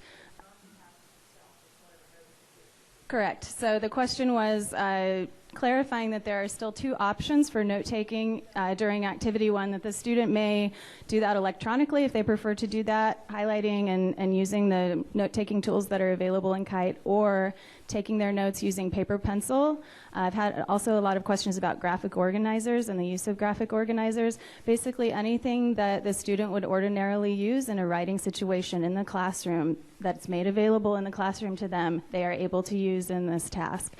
The teacher cannot go and say, you need to use this graphic organizer as you write. It has to be student selected, but any of those things that the student ordinarily uses in a regular writing situation in the classroom that are made available in the classroom, dictionaries, all that kind of thing, the student may use those as well. Yes.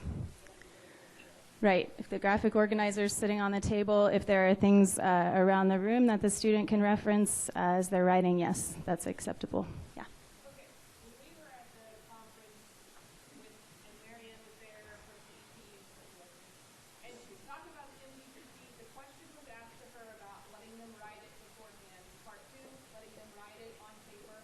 And she told all of us at that meeting, no, absolutely not. They're not going to have paper. But if you're saying that there's no way to prove that and it's not condoned, didn't we, I mean, I don't want me telling my teacher. The official answer is no. I mean, that's not part of the assessment, but. Are we assessing their writing ability, or are we assessing how they can use a computer? That's a very good question, and I have. Just asking. No, we have questions about that as well. That's why we're doing the field test. So, you know, we can ask some of those questions and figure that out. They're not. These kids aren't.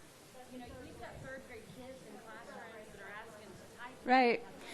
No, you know, I will say too, though, that was a difficult thing for me to think about third and fourth graders typing. I think Scott's going to jump in here, but I will say that the rubrics were developed after we knew that information, and so they were developed with a mind for, these are third graders here typing. What is it that they're really reasonably going to be able to produce? And the rubrics weren't written for, you know, expecting a third grader to write a full essay. So.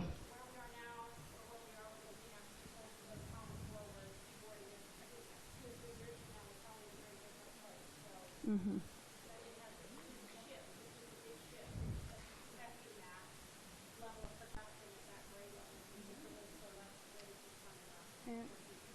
Yeah, that's understand. No, I understand.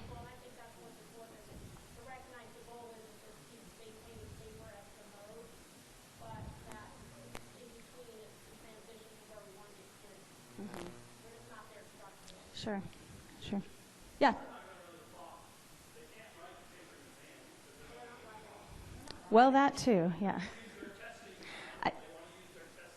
Sure. The questions that I've been asked, though, after the student gets the prompt, are they able to handwrite it and then key it into the thing? You know, no is the correct answer for that. You know. Scott, Sorry. I was just going to didn't point wanna out, the question came earlier about what Marianne, I think the guidance that was put out from CETE earlier at the fall conference, and she's absolutely right. We haggled about that with CETE, and you're absolutely right. Policy has changed. I think it was fairer to students to, to say no to that. So anyway, so you're absolutely right that there was that dissonance. The other thing I was going to just to remind everyone is that we don't have a single response from a student in Kansas on an on-demand writing. Not one. So part of what we're dealing with here is the fact that in the past, the 6-trait model was written with the notion that when we look at student writing that emerges throughout the writing process, which was 4 days, Kim, whatever it was, these are the traits that we see. This is a different kind of thing. The rubrics are written from the standards themselves. And so absolutely, when we look at third grade writing that emerges from an on-demand setting, and we see that the text is just too scant to do anything with, we're not, it's a Hippocratic oath, first do no harm. I mean, there's nothing to score, but we're not really at that point yet. We have the standards, we have rubrics, and a vacuum, because the kids have not yet done this. So not only do we have a brand new kind of writing, and that was the other point I was going to make, we have new grade levels. And the charge that we have from our state board is measure these standards. Third grade is included. So absolutely, I have a 4th grader at home, and God only knows what she would do in a setting like this. She's pretty bright, but she doesn't type or write necessarily with a computer. So just to underscore your point, Susie, we will be looking exactly at the writing that is produced. So if we have to make revisions, we will. So I want to throw one comment in for free. We're developing something that we hope is extremely valuable to you to help inform instruction, know where a kid is. I think through the midst of that, we still live in this environment that, well, what are you going to use it for at the state level? And we got to remember that, this may be a bad analogy, but if a plane gets hijacked, we don't blame the plane. We shouldn't. We ought to be blaming the hijackers. And what we're trying to do here is to create a plane or a test that does the most meaningful for you instructionally where the kid is. What we have to do is quit hijacking the results of that and using them for something that it wasn't intended for. And that's what we're trying to work on, that the results ought to be an indicator of how you're doing and how the kids are, but we can't beat you over the head with it. So CETE, the feedback, as we transition and build this new instrument to help inform instruction, it takes some work, but sometimes the real fear behind it is, well, what are you going to do with the results of it next year? And that's kind of drive.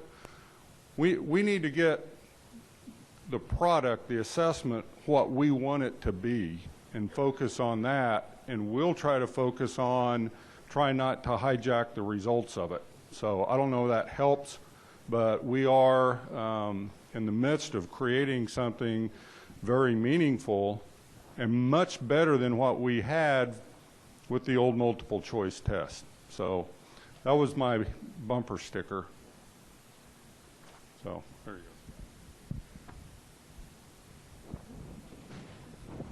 go. There's a question.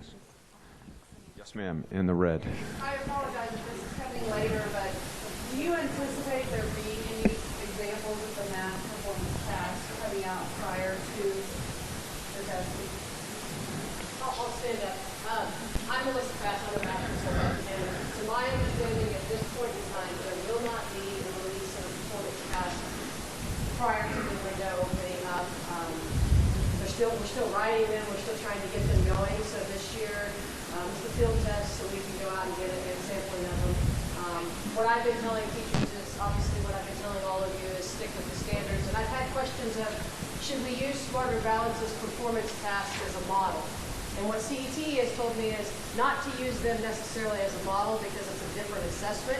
But what I'm telling you is instructionally, they're very well written, and they're written in a way that would help you to learn the standards and be able to produce the kind of thinking that we're looking for in our students. So from an assessment perspective, if you're trying to beat the test, no, don't use Smarter Balance's things to do that. If you're trying to improve student learning, then I think they are very good and valuable in that way. So, thank you. Yeah. So could I just clarify them a little bit? So we are having the MDPT in math. Okay, that's great. I'm glad you said it just like that. Okay, yeah, use the microphone, please. I was going to cover that I next. have a pretty so loud good segue. house, so you may not want me to use the microphone. Okay, the question was the MBPT or something like that, right? That is what ELA And social and studies. social studies are calling their performance task. In math, they are just math performance task. So we don't have a fancy acronym or anything along those lines like they do. And so when we've been sending out communications, there's been some confusion from the field because Susie will send out hers, and then I get plummeted with emails.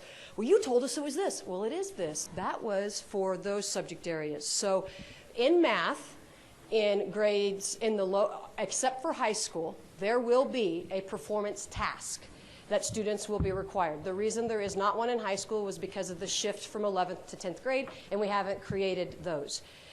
So yeah, there will be a performance task, and but they're not called the MBPT. I'm making sure I get the accuracy. I don't even know what it's called because I am in the math world. It's so. just one ticket because you don't have the reading that goes with the write before you write. So in math, you only need one ticket.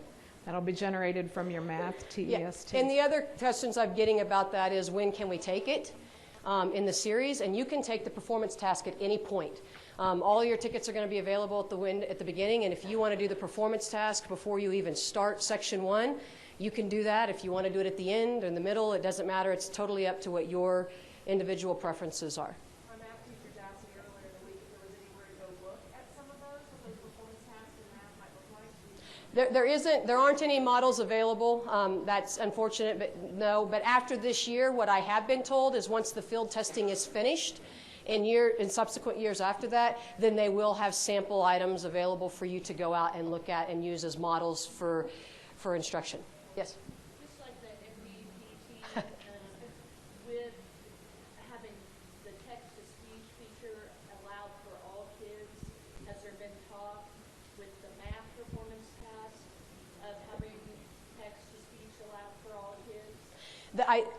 This is the latest I know, and Scott can chime in because he's in more, or Beth, because they're in more direct contact. But my understanding is that the conversation's happening, but part of the issue is that the language that's involved in mathematics, you know, when you have a fraction, do you say it 3/4, or do you say 3/4, or do you say 3 in the numerator, 4 in the, I mean, that sort of thing. And so I don't know if there's been a decision made, so I'm going to hand it off to Scott.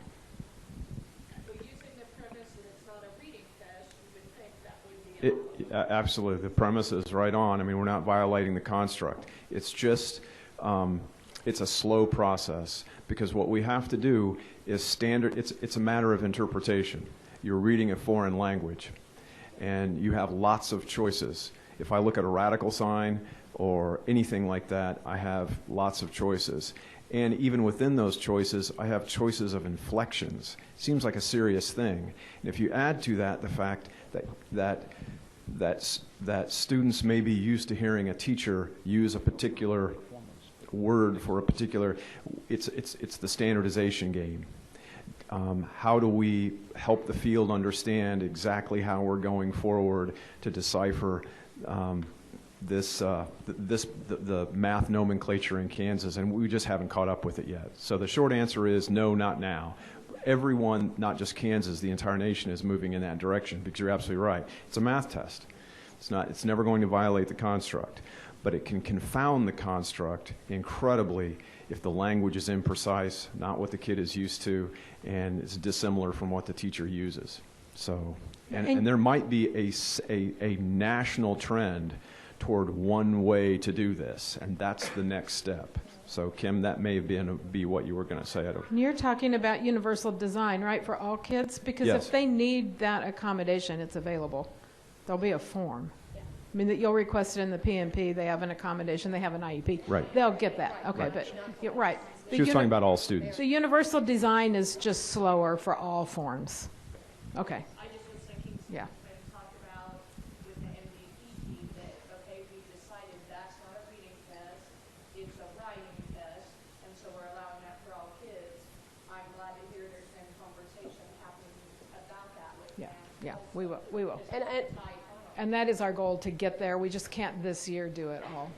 yeah, and I know within the group that I'm a part of that multiple states are sitting around, and we're having these conversations cross states, and there's lots of talk about. I mean, the example that Scott used is perfect. Is it a radical? Is it a square root sign? What is it? And some teachers call it some really interesting things, and so we have to come up with a standard that's across the board. So, yeah. My question is about the MDPT, and we've seen examples in social studies. There's nothing been released related to science examples, and it's on the list to happen this year. Is science, in fact, going to be part of the MDPT, or is it going to be held off another year? It's just ELA and social studies. At this point, and Susie's been coordinating the development of the examples. The science, some of your reading and writing may be in a science context, but since we're a little bit behind where the social studies folks were when they adopted their standards, we're just building the structure of that assessment right now. And so the MDPT does not count toward your science score right now as the diminished piece. I understand it's not Right. scored that way, where it could be scored for social studies and ELA. Right, It's right. not scored for science right now. But we'll see something that on that grade level says you're going to sit down and do an MDPT, and it's going to be a science-based as well as an ELA. We'll see that this year. Yes, Okay. that's my understanding. I don't know, Susie, if What we see this year may change from what we see next year.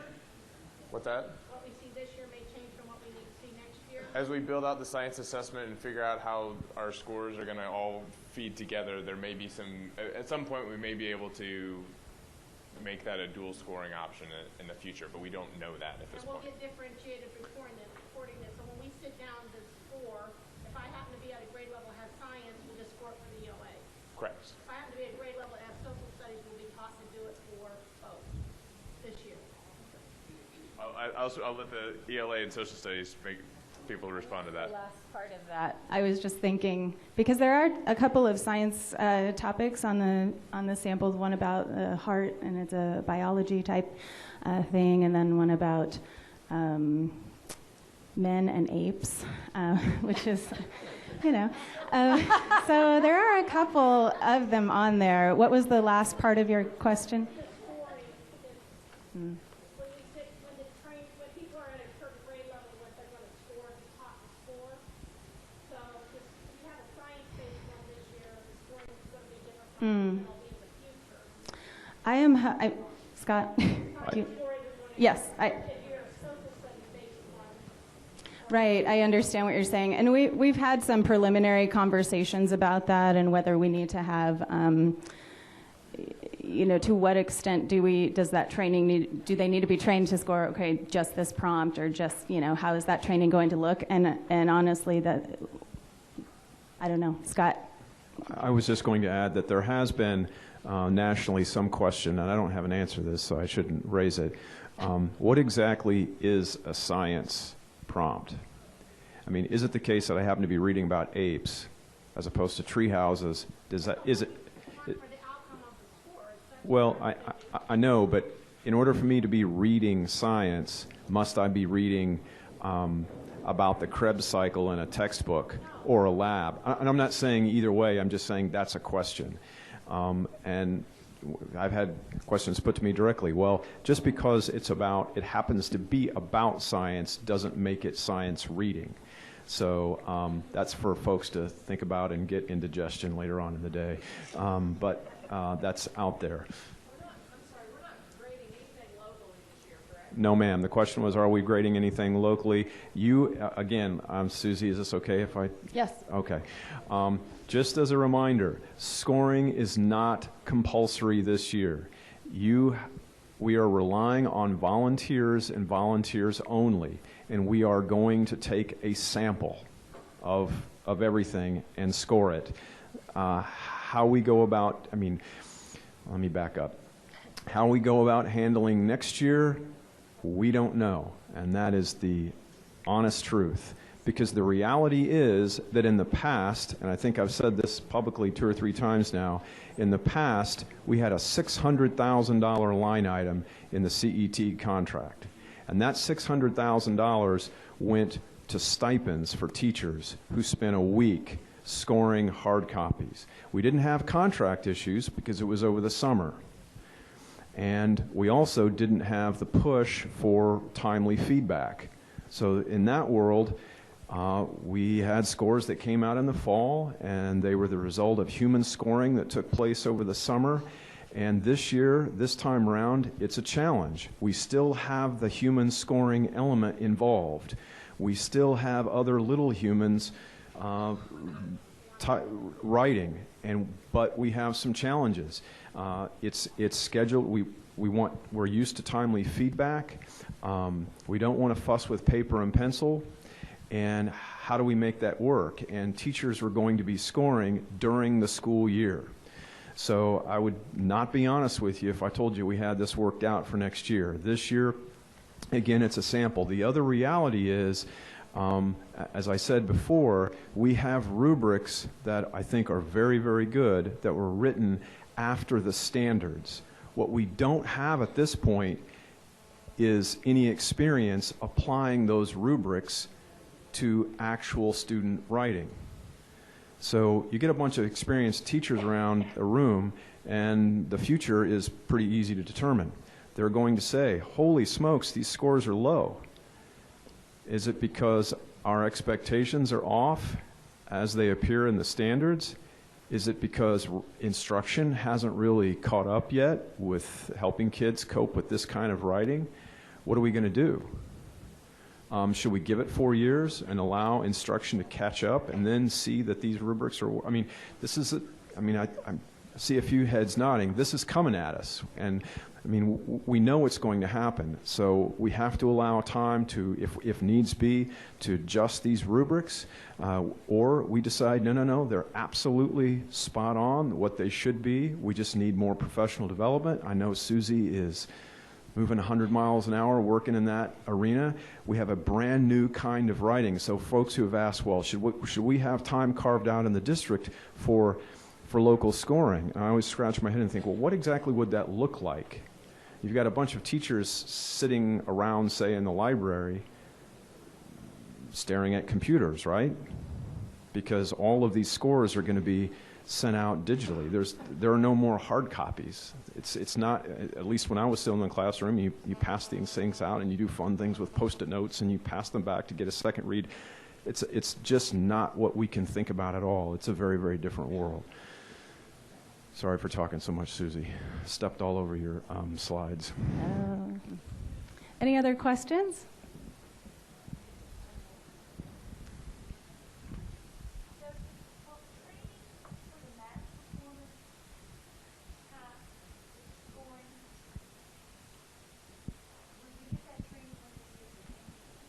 So I'll just have a couple scoring things that maybe I can address that will help. Okay, so we're trying very hard to get you information because you all have so many questions. But like Scott said, we're still working out the process. What I can tell you that our goal right now is to have scoring open April 1st. Now the only way that can happen is if when the window opens, you give the performance tasks first, and we have people who can take what the people, and then we have to have an identified group of people that are going to read the task, the response to the task, whether that's writing or math, and set the exemplars. Because we have, like Scott said before, we have 0 exemplars for this. There is no way to do any training for anybody without an exemplar, because no one knows what we have the rubrics, but we have to have the writing to go with the rubric to set the exemplar to do the training. Our goal would be to start doing some early training to test that around April 1st. So prior to that, there aren't any exemplars to give you. There's no training you can put your people through because it doesn't exist yet. It just isn't ready. And here's part of the thing to kind of understand along that. If I'm understanding right, and Susie can correct me, there's just one rubric that's being used for writing, and then it's a standard rubric. For math, each task has a different rubric because the mathematics that they're doing is presumably different. And so each individual task is going to have its own rubric and thus require individualized training, right? So it's a different sort of world that we're working in, and so the training is going to have to be approached in a much different way, as opposed to if there's like one, then we can go out and show you guys all how to do it, right? And then you go and do it. So that's kind of one of the distinctions that there is between the performance task, that there are separate rubrics for each task. So my question, I guess, is have you seen the math performance task? Because my concern is having even 6th, 7th, 8th graders have to figure out how to type an equation. Okay. The question was, have I seen the task and then writing equations? And the answer to that is yes, I've seen them. And like Susie, who had in educators to write the samples that you guys had for the reading and social studies, we brought in, CETE worked with us to bring in some math teachers from higher ed on the way down to write performance tasks because it is a new world for CETE, and they weren't I guess, aware of how to write, across standards, across domains, to have multiple domains possibly represented in the performance task. So we brought these educators in back in November, and I think it was November, and they wrote items. They spent the whole day just, writing and looking and talking and stuff. And to answer your question as far as writing an equation in, my understanding at this point is that will not be a requirement to write the equation in. You'll be putting in either text where you're, explaining your answer, or there'll be a box where you'll put in an actual solid number that you got for the answer, which is that part, if it's a solid number, would be machine scoreable, obviously, in a lot of cases, whereas the explanation or the foundations behind their thinking would be where the human element of scoring would have to come in, because that's an interpretation of the practices as well as the standards. Yeah. Like with MVPT, would you expect the training module for the math performance task to be available around April 1st? Yes, that's the understanding, yes. Yep. Yeah, I'll be available over lunch, and then you guys all know my email address because I get lots. And from the volume of phone calls and emails that I've gotten on history, government, social studies assessment, I know you don't have any questions on that one because there's plenty. These are just new resources that are up on the website. These are the sample multidisciplinary performance tasks are for social studies topics in English language arts assessment. They are not social studies assessment, okay? Now, there are a couple 6th grade samples up there, but they are ELA assessment samples. They're not social studies samples, okay? So we have using resource sets, social studies classroom. Really, that's about giving your teachers an opportunity to practice building the sets around documents and leading their instruction towards the process of these kids doing this on-demand writing. Okay, so it's a PowerPoint, it's narrated, the voice on it's terrible, just ignore that if you want and read the notes. And then we have new items up on the formative assessment on the CAP page for formative assessment in social studies. So what we have up there is the big idea that will be assessed, the standard that will be assessed, and the documents that are linked to that big idea and standard that will be assessed, and then some practice prompts if they want to look at them. Okay? So that's what there. So the big idea, the standard, and the documents are all listed on that CAP page. So all of those things that appear on that CAP page are test-eligible documents. That makes sense. Okay? Questions for me? I'll be around if you have any. Great. Who's next?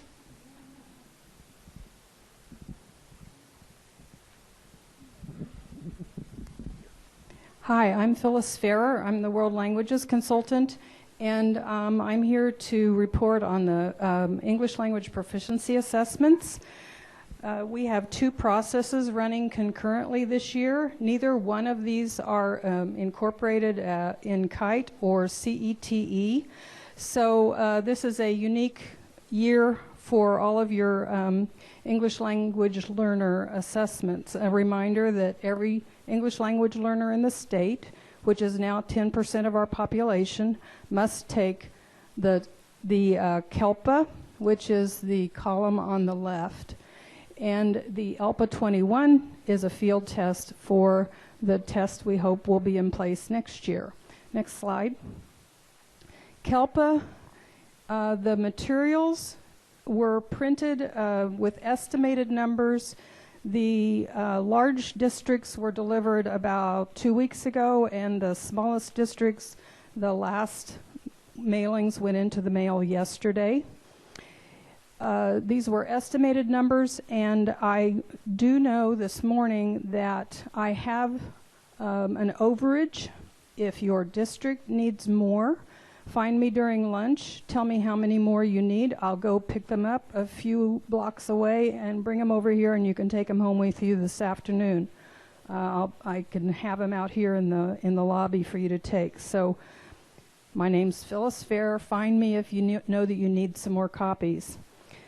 Thanks to everyone for their cooperation about this unique situation we're in this year.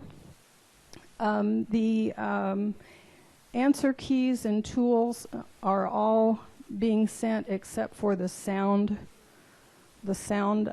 files. They must be downloaded in your district if you've never used KELPA P before. There was a webinar on Tuesday about the reporting system. The reporting system is also unique this year only. And thanks to Kyle Lord and a team in the IT, I think it's going to be a very simple system to use.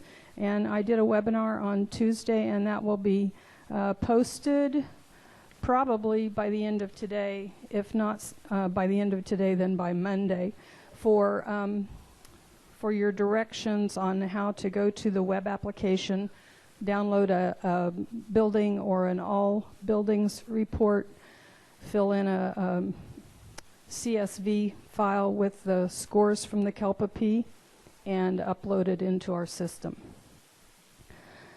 Next slide.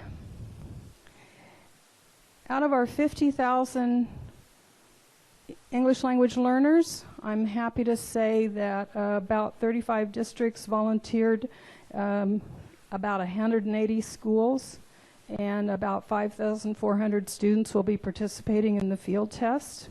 This is a computerized English language proficiency test. The sign-up period ended last Friday.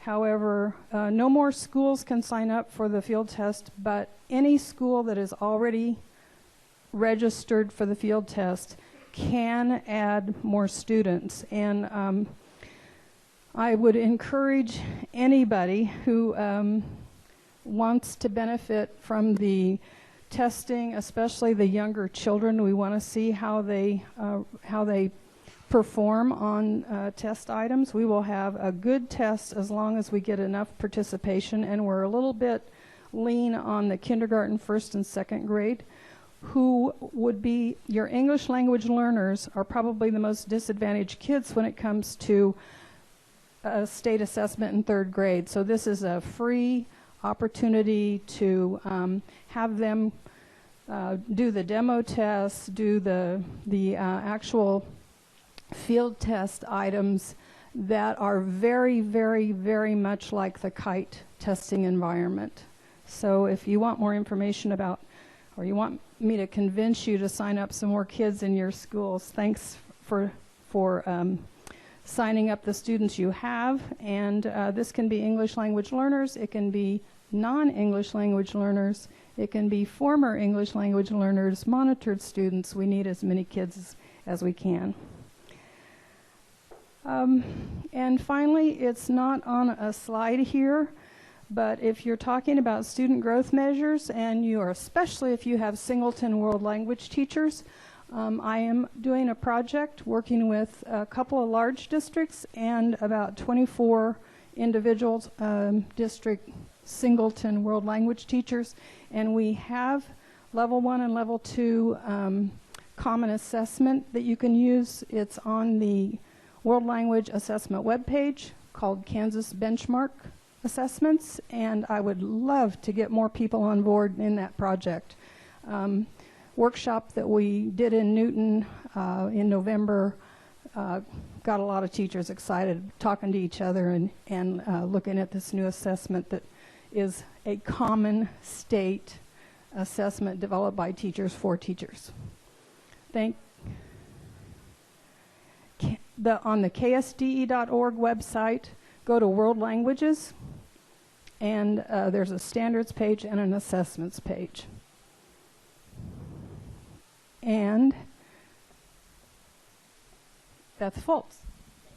Yeah, I know this is the meeting when we usually share with you all of the dates so that you can start planning for summer academies.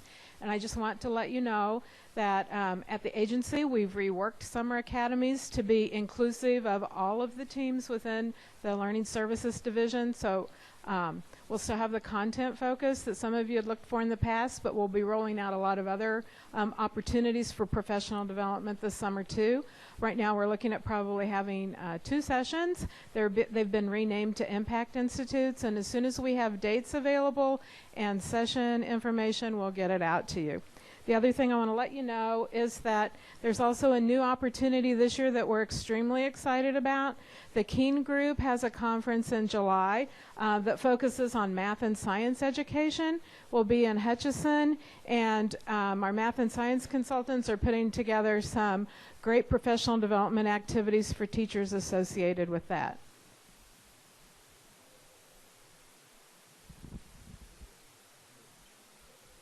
So we had career and tech ed? No? Okay. Okay.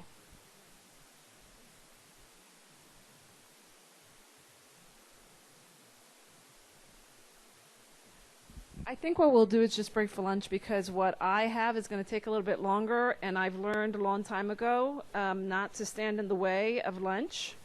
So we'll go ahead and break for lunch, and then when we get back, we'll see how time is doing, and because what I'm going to do is give you really a little bit more information about general stuff around standards and what's happening and where we want to go and how you can help us as well. And it might be something that maybe, George, we can do at the networking session next April or something too, in order to keep time. Okay? So let's go ahead and break for lunch, and then we start again at 1, right? Or earlier, yeah. So thank you.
Okay, folks, we're going to get started back up again.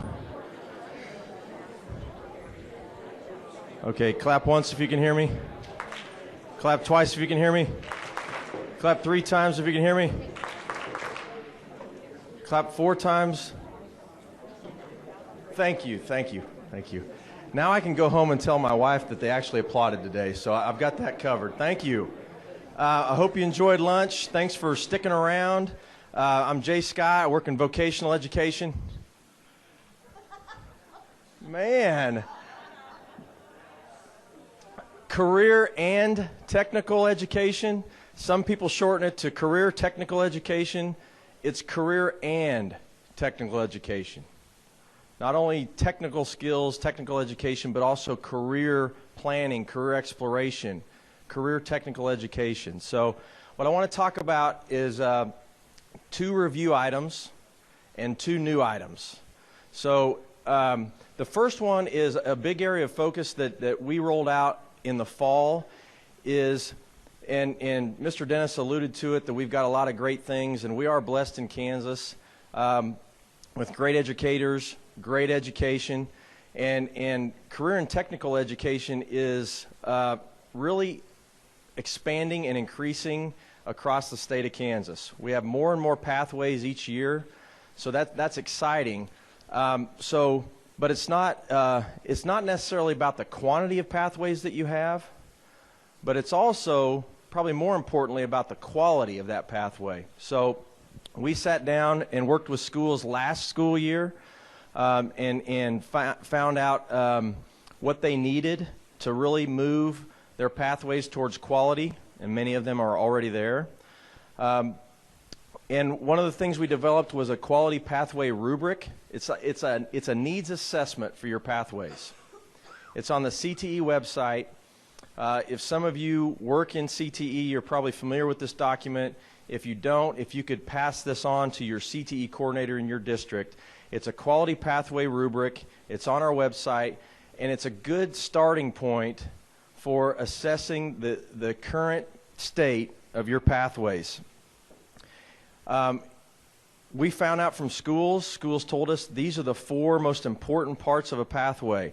Partnerships, so your partnerships with your parents, with business and industry through an advisory committee, with a post-secondary institution for articulation agreements for your students that complete pathways. The physical environment, is it industry-based? Is it industry standard? To a certain level, as much as you can get it towards industry standards.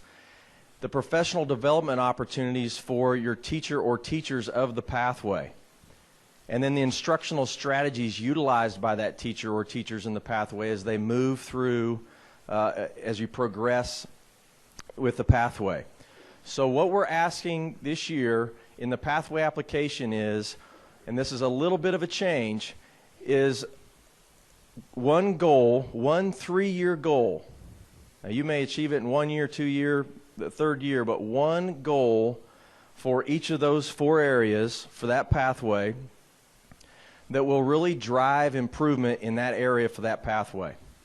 It might be with partnerships. It might be, I was talking to Cindy about this, it might be setting up an articulation agreement with another post-secondary institution.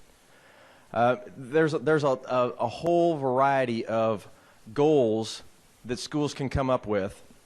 And really, this process should start between the teacher and the teachers of the pathway and their advisory committee. We talk a lot about involving business and industry, and you heard Brad talk about it earlier. Dr. Watson and Brad going across the state, they want business and industry at the table, because if you look at a lot of the slides that Brad showed, a lot of that has to do with what? The workforce. And a lot, for years in Kansas, or all across the nation, we've been pushing kids towards college, getting them prepared for college. Let's face it. Every one of our kids, there's a commonality between every one of our kids. They're all going to be in a career. College is a means to an end. So we getting off my soapbox here, but we need to involve business and industry in these pathways through partnerships. So if you have any questions about that, please see me afterwards and we can talk about this movement towards quality pathways. Okay. I'm going to spend the least amount of time on assessments. I think you've been assessed out today. All right. So the general career and technical education assessment through CPAS, I've presented this to this group a couple times.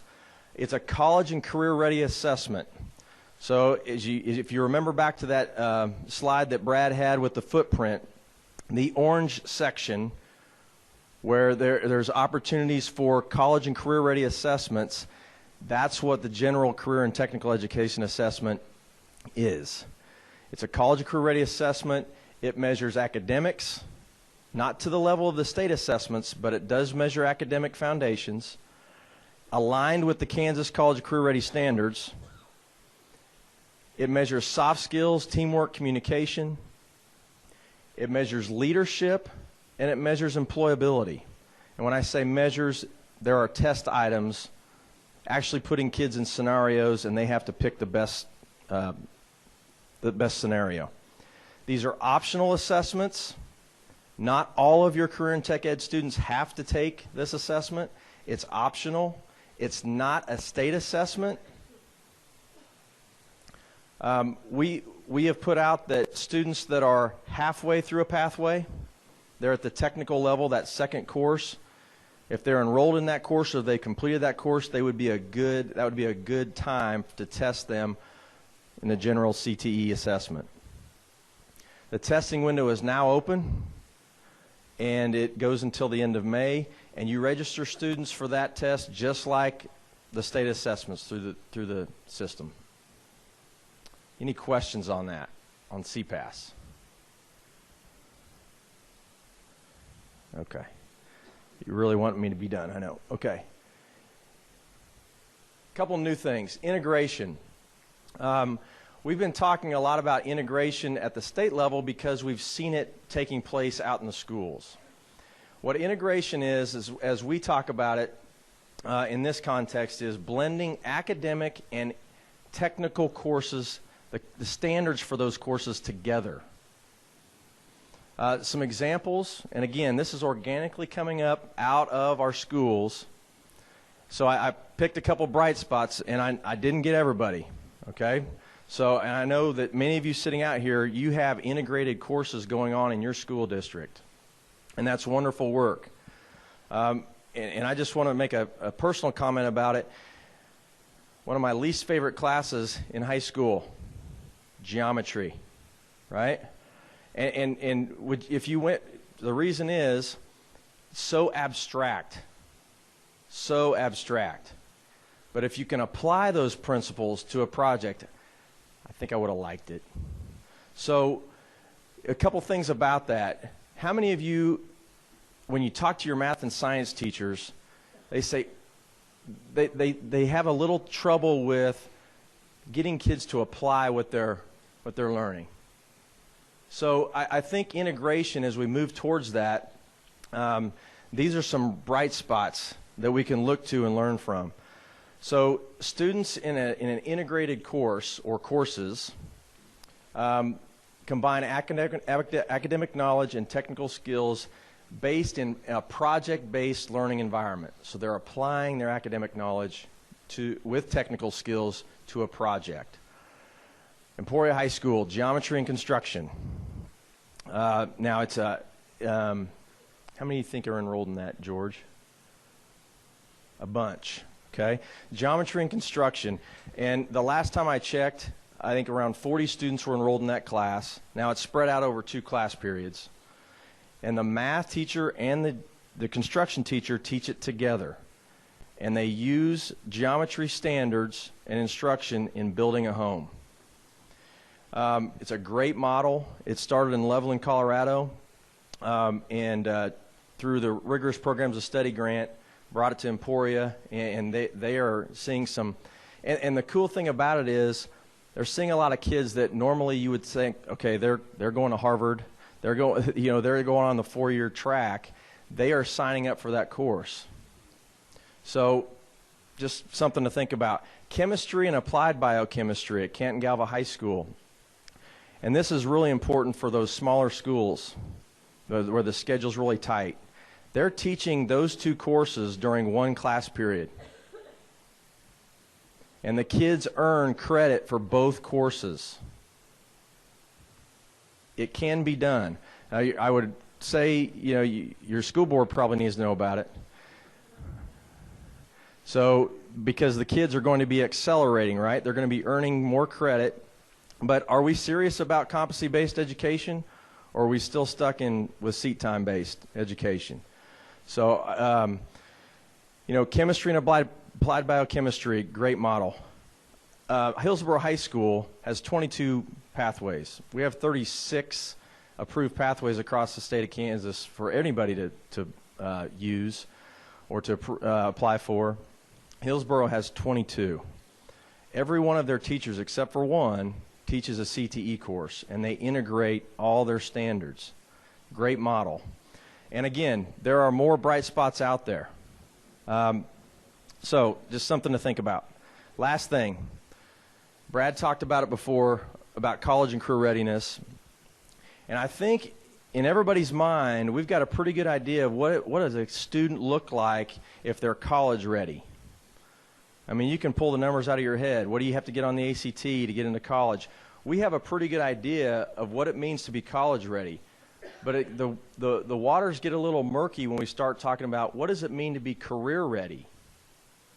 And so what we're taking on at the state is working with business and industry to define what are the career-ready practices in Kansas that we can broadcast to everybody, that everybody can align instruction with those practices.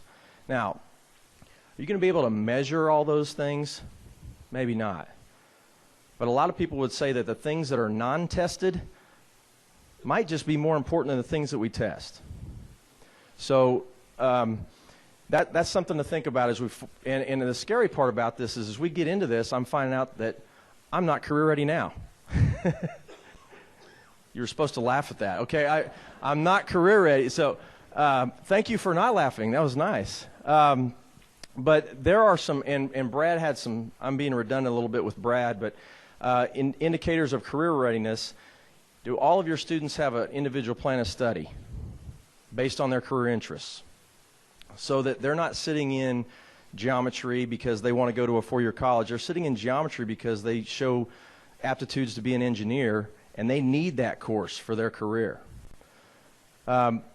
Industry-recognized credentials, completion of a CTE pathway, community service, and then passing score on career readiness assessments. And that's just a couple of those. There are some career ready assessments out there that I know that schools are using now. So, but just some thoughts. Anybody have any questions?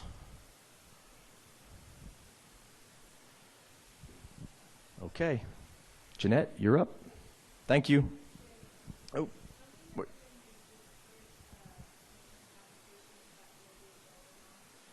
The question is a district level pathway application, which if I can just explain that for a second.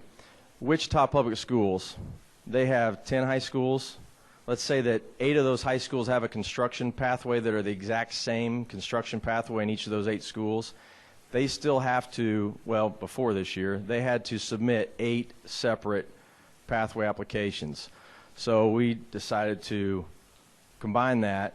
Right now we're piloting to make sure that when a district level pathway application comes in, that we can make a copy of it so it can speak to all our other systems, because all our systems are built off building data.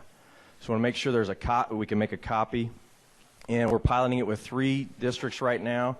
We will know by the beginning, at the end of this month, we'll know if we can do it or not. So if you've got candidates for the district level pathways application, hold off on those until we let everybody know. Good question. Others? Okay, thank you for your time.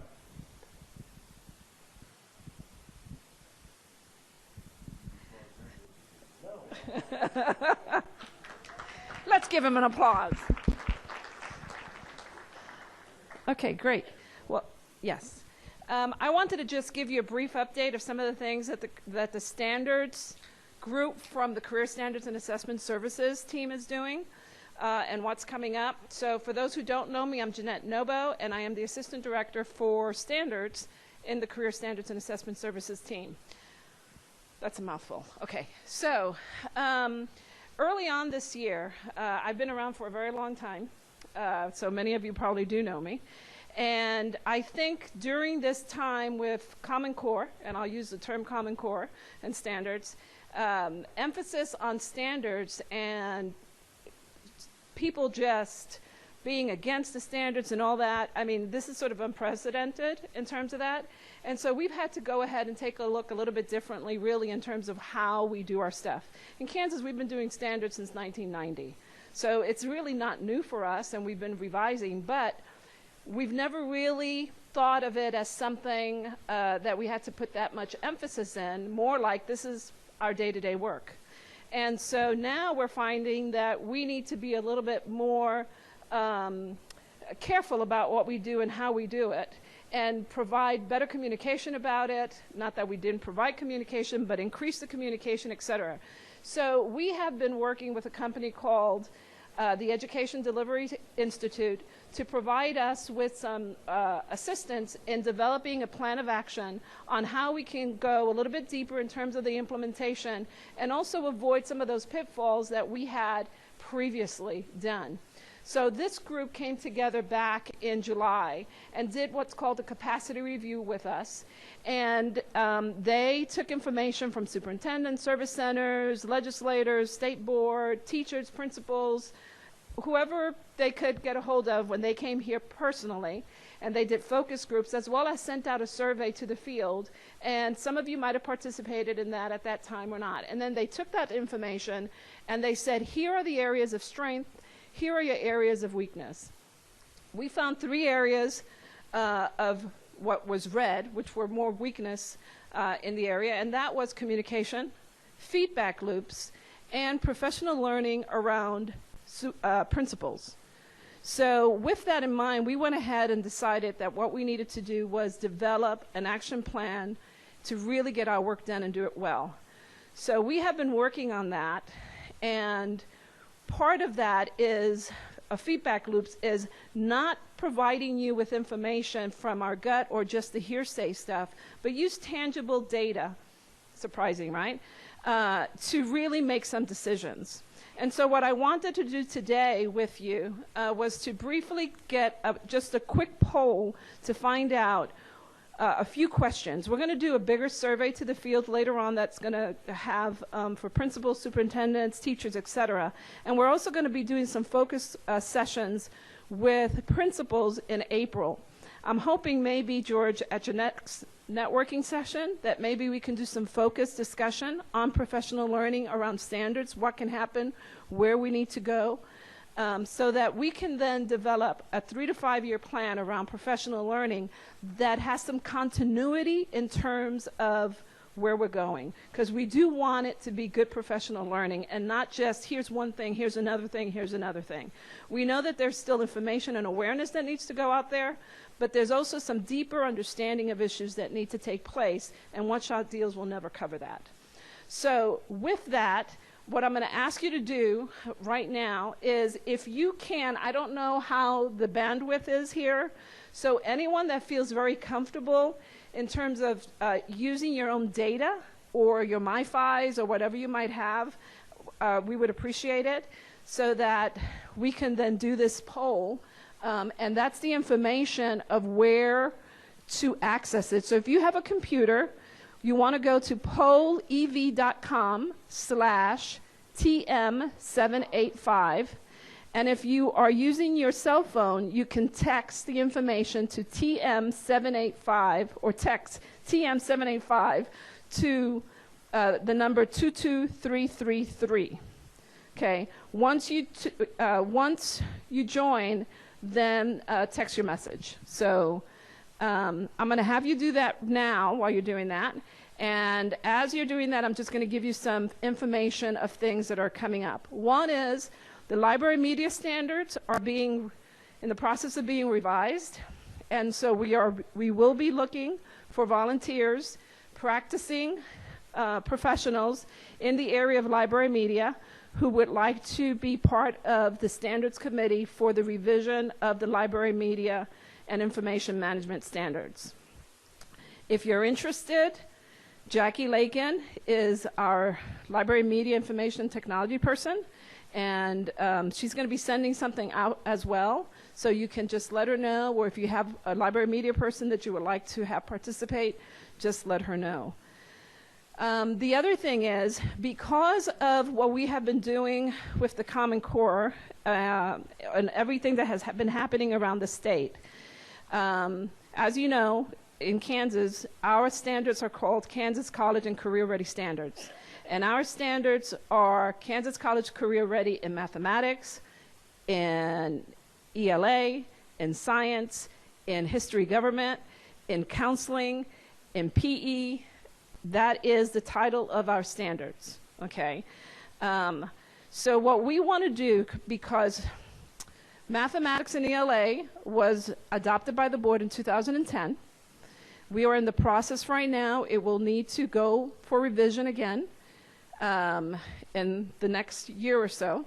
2017 is our scheduled date to really kind of have those things ready. And so we are putting out a Join the Conversation, Kansas and College and Career Ready Standards Join the Conversation website, where anyone, teachers, principals, parents, legislators, school boards, or whatever, can go in and take a look at the standards by groups, by sets, and give us feedback on those standards. We want to make this information open.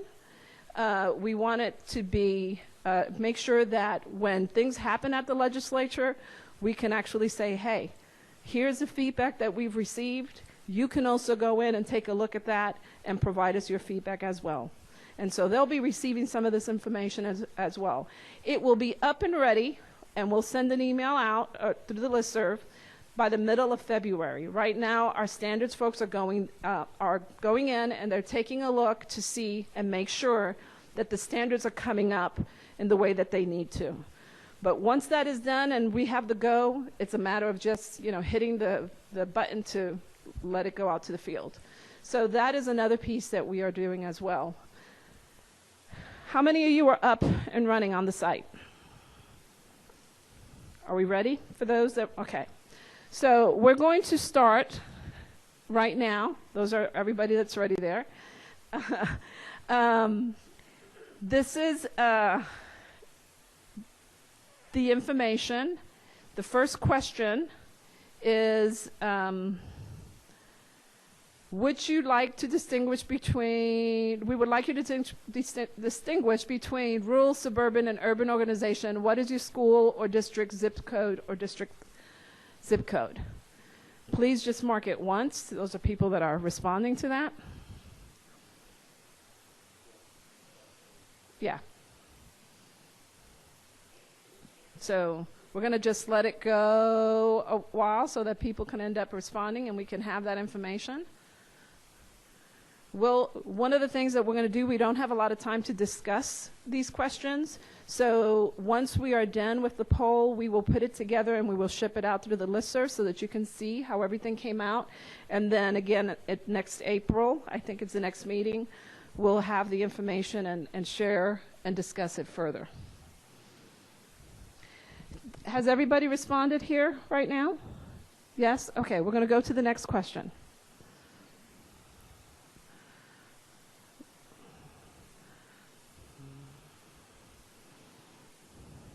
And it might take just a little bit. There we go. All right.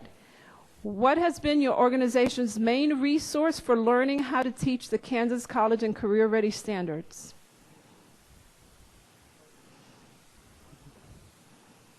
Start.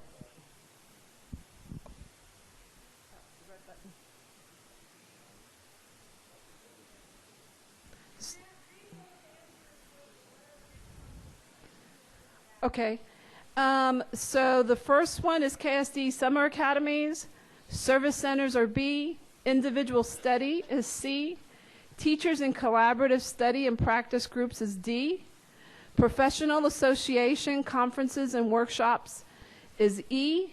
And District or School Training or Coaching is F.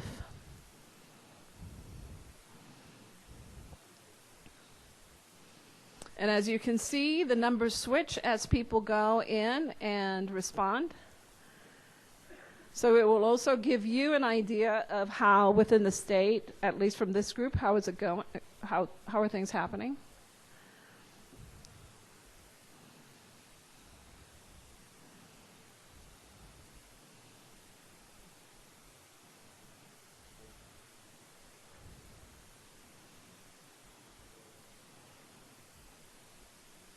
Okay.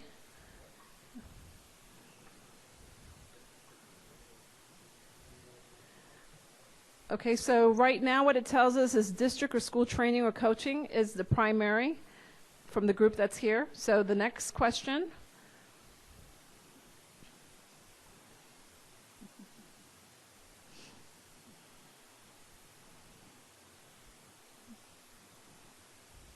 About what percentage of the teachers in your organization frequently show evidence of having adjusted their instruction to fit the Kansas College and Career Ready standards? And we start with A, 80 to 100%, B, 60 to 80%, C, 40 to 60%, D, 20 to 40%, and E, 0 to 20%.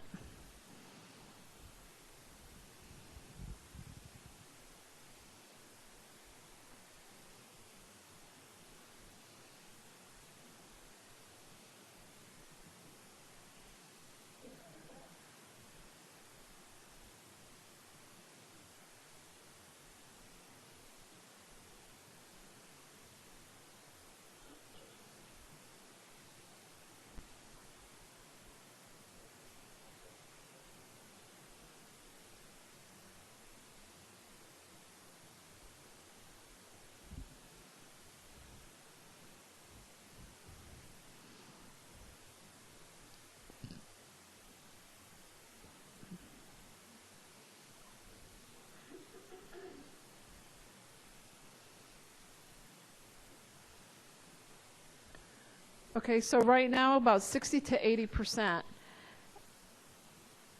The next question.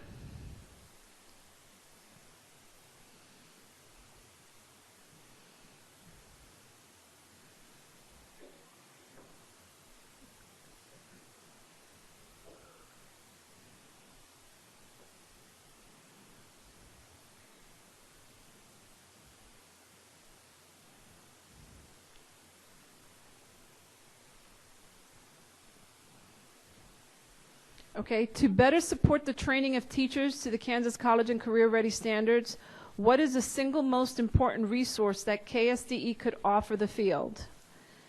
An online video library of effective lessons tied to specific standards and grades, that's A. Web-based network for sharing and rating lessons tied to specific standards, B. Help form groups of teachers for collaboration around specific subjects and grades, C. Coaching and mentoring, D. More intensive summer training, E.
Okay, so online video, library, effective lessons ties to specific standards and grades right now, it seems.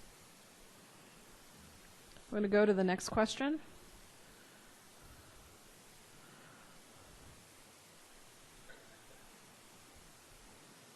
Would you support a survey system if it gave you new insights, for example, about your organization's professional learning, your curriculum, or school climate? A, strongly support. B, would support it. C, neither nor support nor oppose. would oppose, would strongly oppose E, and F is I would if it isn't used for high stakes accountability.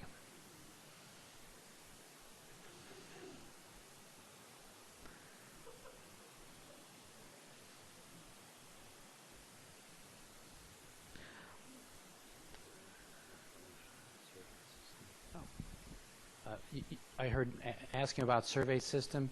We're talking about feedback loops and setting up some systems so that we can survey the field systematically and actually target specific groups. If we want to know about science teachers in certain grades, we'd want to have some kind of survey system so we could poll them and say, oh, this is representative of all the science teachers in the state of Kansas.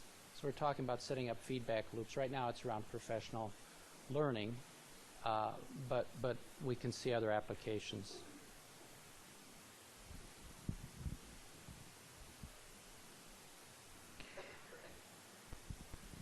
But many times with survey systems, we get the information, it hardly ever goes back out to you, but our intent is to whatever we end up doing is forwarding it to you as well, because you as well can benefit from the information.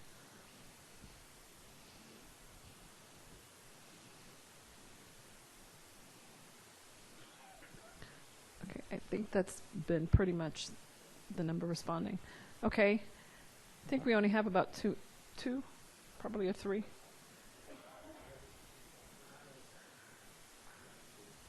Yeah, we didn't try to put 8 million of them up there, so. Okay, in your organization, what is the single biggest obstacle to adapting instruction to the Kansas College and Career Ready standards? A, teachers are not given time to discuss, plan, and improve instruction. A weak culture of collaboration.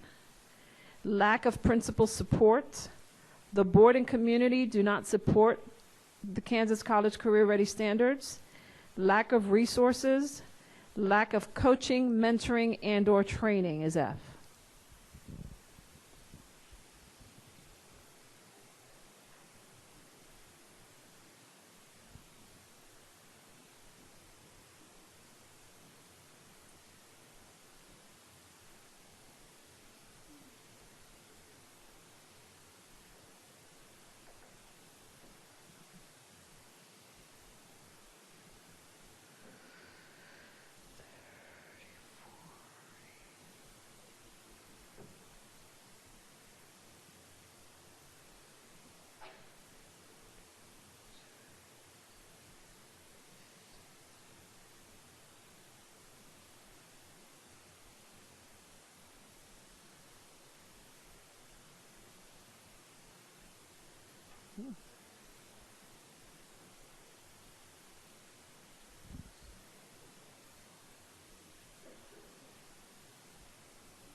So that was the last question.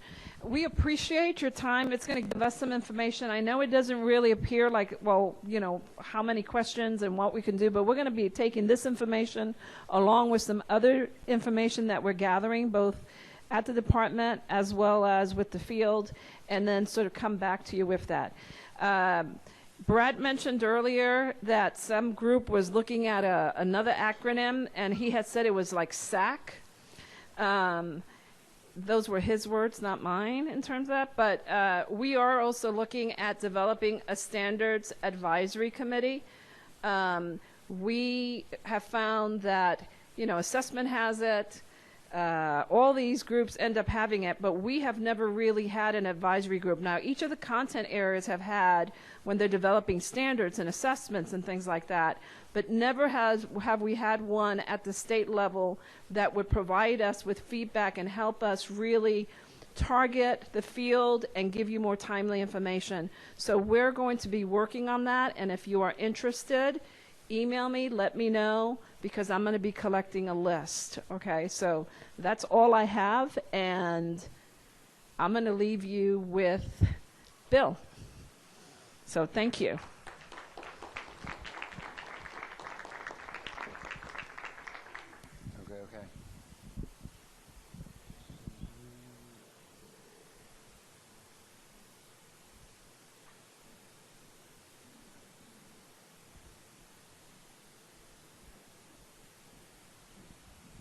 Okay, where I'm really going with this today is take about an hour's worth of information and not be here any longer than about 10 or 15 minutes. And if you ask questions after that, then you're going to be that guy or you're going to be that girl. The thing about the accreditation model is there's so much yet to be determined. Ultimately, we're going to have board regulations and policies that we have to change. The regulations have to be changed. That takes a little bit of time. We have board approval. We still have a lot of input from you and a lot of questions. And so I think it's appropriate to go through this keeping brevity in mind, and hopefully that you'll see that there are some significant differences that I'll point out to you, and many of these things are the same. So what you want to know, and these are kind of some questions that we have heard for a while. What should we be doing right now, and what are some of the discussion pieces on the table? What's the process? What about these R's in continuing growth? There is a QPA Advisory Council, which we've just changed the name, and I can't recall, to tell you the truth, what the name of that council is. There are so many descriptions of different groups.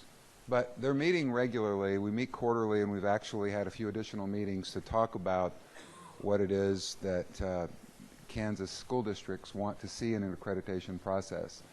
One of the things that they're advocating for is a district-level accreditation as opposed to a school level, that this accreditation model is a growth process, that there's a framework, which are known as the R's, the 5 R's. There's a rubric for 4 of the 5 R's, with the last R being results. There are 4 components under each R. There are rubrics for the 4 R's, as I said. And the results now would be those things that we call college and career ready results. And that this process is transparent, and we'll be talking a little bit about this in a minute, which we're referring to as a dashboard. And that KSDE will take the lead on helping establish, what those outside validation teams are. Remember, we've used Critical Friends, we've used North Central, now Advanced Ed. There's a whole a number of options for who is the team that finally will validate your process leading to your accreditation. And that the cycle would be a 5-year cycle. Some people have issue with this. The idea is that it's an ongoing thing, and school improvement is a continuous process, and so you're just always. I can move over here. Give me like a minute, and I'll step over here and block down. Okay. Recommendations to come from the Advisory Council. One of the things here is the significant one, I think, is defining the accreditation status, right? I mean, everybody talks about banners and what is the, hey, that's good. What color button? The next one? All right, I got it. I got it. Okay. Is defining the different levels of accreditation. And we've been all over the place with this, and people seem to have a real strong opinion about what this is. Are you distinguished? Are you excellent? Are you accredited? Are you provisionally accredited? Are you not accredited? And so there's a lot of conversation about that. I'll talk about that here again in a second, I think. The work that we have to do, we've got to revise regulations. We're building a software for this. We've got to develop professional learning, figure out how to communicate this to you, and looking for the outside validation team, and then providing details of the eventual implementation. This is a very loose timeline that we're looking at. We need to submit these revisions for legal review. That would be done at KSDE. State Board would receive these items, eventually act on these items. You can see the time frame here. Preparing for implementation. The first cycle to begin would be the earliest, would be in 2016. 2018, there would be a first group to receive their official ratings. Now, I did say it was a 5-year process, so 2016 to 18 is not 5 years. Jay, you calculated that already, didn't you? It wasn't 5 years? Okay.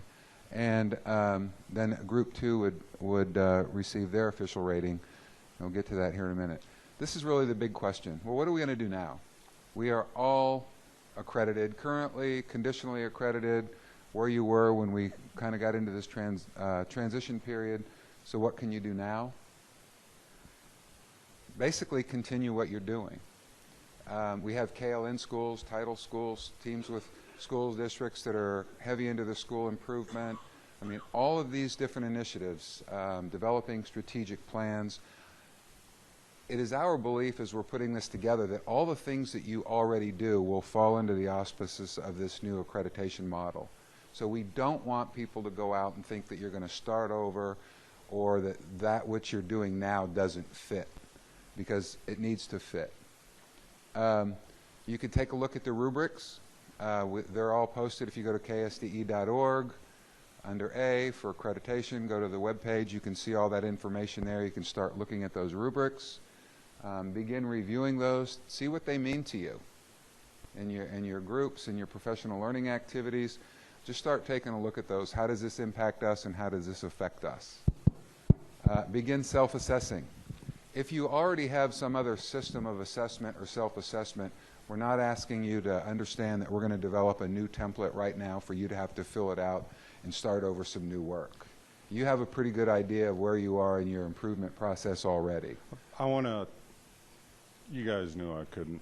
I did. I stayed quiet for quite a while. But I want to reemphasize something that he mentioned, and I want to say it again. What we're trying to do to design a new accreditation model is to align with what you're already doing. We don't want to design something that changes what you're doing unless you're doing nothing. Does that make sense? And the purpose of this tour is really about that fifth R. We have the rubrics that people from the field said, you know, if you're modeling in the area of student engagement, it looks something like this. You have these characteristics. Or technology, things that many of you're already doing. But it's the results are that we need to hammer out, and that is, what is the evidence that you're being successful in what you're doing? And those are going out and looking for those college and career ready indicators and evidence that says, hey, and honestly, there will be some people that may not like the results, what we come up with. Because they've had, and I'm going to be quiet here in a second, but they've focused so much, right, wrong, or whatever, on one test, and they had 95% of their kids proficient and above. But they were all right at the middle performance category. They had very few that exceeded or excelled. But on paper, they looked good because they just got them above the line, but their curriculum wasn't very rigorous, because you know that the largest percent of our kids in Kansas on the 5 performance categories were at the exceeds. The next largest was exemplary. The next largest was exceeds. But we have some schools in districts, they were all right in the middle. And they looked okay in the AYP world, but when you look at what percent of their graduates go on to college, very few. And of the ones that do, they need remedial work. So there's exceptions. But if we make that the goal, then it changes, and that's what the R is that we're going to be working on, is about how do we know we're successful. And but what we're trying to do is align it to what are really good districts all over the state, and we know that you're all doing it differently, so it's got to be designed for uniquenesses, but we've got to get the conversation away from just one test. So I wanted just to reemphasize, this won't be new for the vast majority of school districts in the state. It will be more aligned with what you're doing. Okay, so 5 years, how do we do this? Do we start everybody on the same day and everybody is accredited? within that same 5-year timetable, and then we don't have some people in a different part of the process. Here's the thinking, and this is something for you to take home with you and talk about in your district. Some of you are ready to be accredited today. I mean, and even doing the new steps, the new model. Some of you not as much. So the thinking is we would have a number of groups, and these groups would probably be determined by your volunteering to be in those. Some of you may go through this process once we give it to you and say, in that first year, we can cover all those things, we can get there, there's nothing really that new here. The things that are, we've already got them covered. And you can start off year one being accredited. Another group might say, well, we need 2 years. Another group, 3 years. You might say, well, we're kind of on a 4-year schedule, and you might be accelerated. And the thinking is that we're really good with that, because then we would have staggered districts in the accreditation process, and you would determine where you are on that. So 5 years is sort of the extreme amount of time, but certainly in the first cycle, that timeline could be accelerated depending on what it is that you want to do as a district. The new pieces are the stakeholder participation. These others are part of the old system that we still have, but the bold here, stakeholder participation, the evidence, the college and career ready results, the R's, district leadership goals and leadership plans, where before we were in a school accreditation system, now we're looking at the systems approach or at the district level, and then public transparency. And we're going to hit on that for a minute. And this is where the stakeholder groups would be, of course. District employees would be building leadership, literally the building, school building leadership, and district leadership teams. The other stakeholders are the site councils, the district site council, Board of Ed, and outside validation teams and others in the public transparency. And I want to add one, the biggest reason for the district level, and again, this is the choir, for example, your curriculum, you want it horizontally aligned across all your third grades, all your fourth grades, and you want that vertical alignment from pre-K all the way up to graduation. But we can't, when we talk college and career ready, we can't put that on the shoulders of high schools. We have to talk about what does it look like for kids to be successful when they go from elementary to middle? What are those characteristics? And honestly, the biggest gap we have in education is kindergarten. So what do we have to do? You know, so that's why it's not one building's job. It's a pre-K through 12 in your district's job. So that's why we're shifting to let's accredit districts, because a building will only be as successful as the district allows it to be. So that's the thinking in going to district accreditation, because the district's accountable for every kid, no matter where they are in the system, to make sure that they're ready for the next. And you can't lay it on one building. So. Here's a basic snapshot of the framework with the R's: relationships, relevance, responsive culture, rigor, and the last one being results. Recently, the QPA Advisory Council has taken a look at the results where before those were the things like state assessments, graduation rate, attendance, and now those are being restructured to be consistent with the State Board of Education's definition or accepted definition of college and career ready, which is the ACTE, the academic, cognitive, technical, employability skills, and then the post-secondary evidence. And so those would be the results.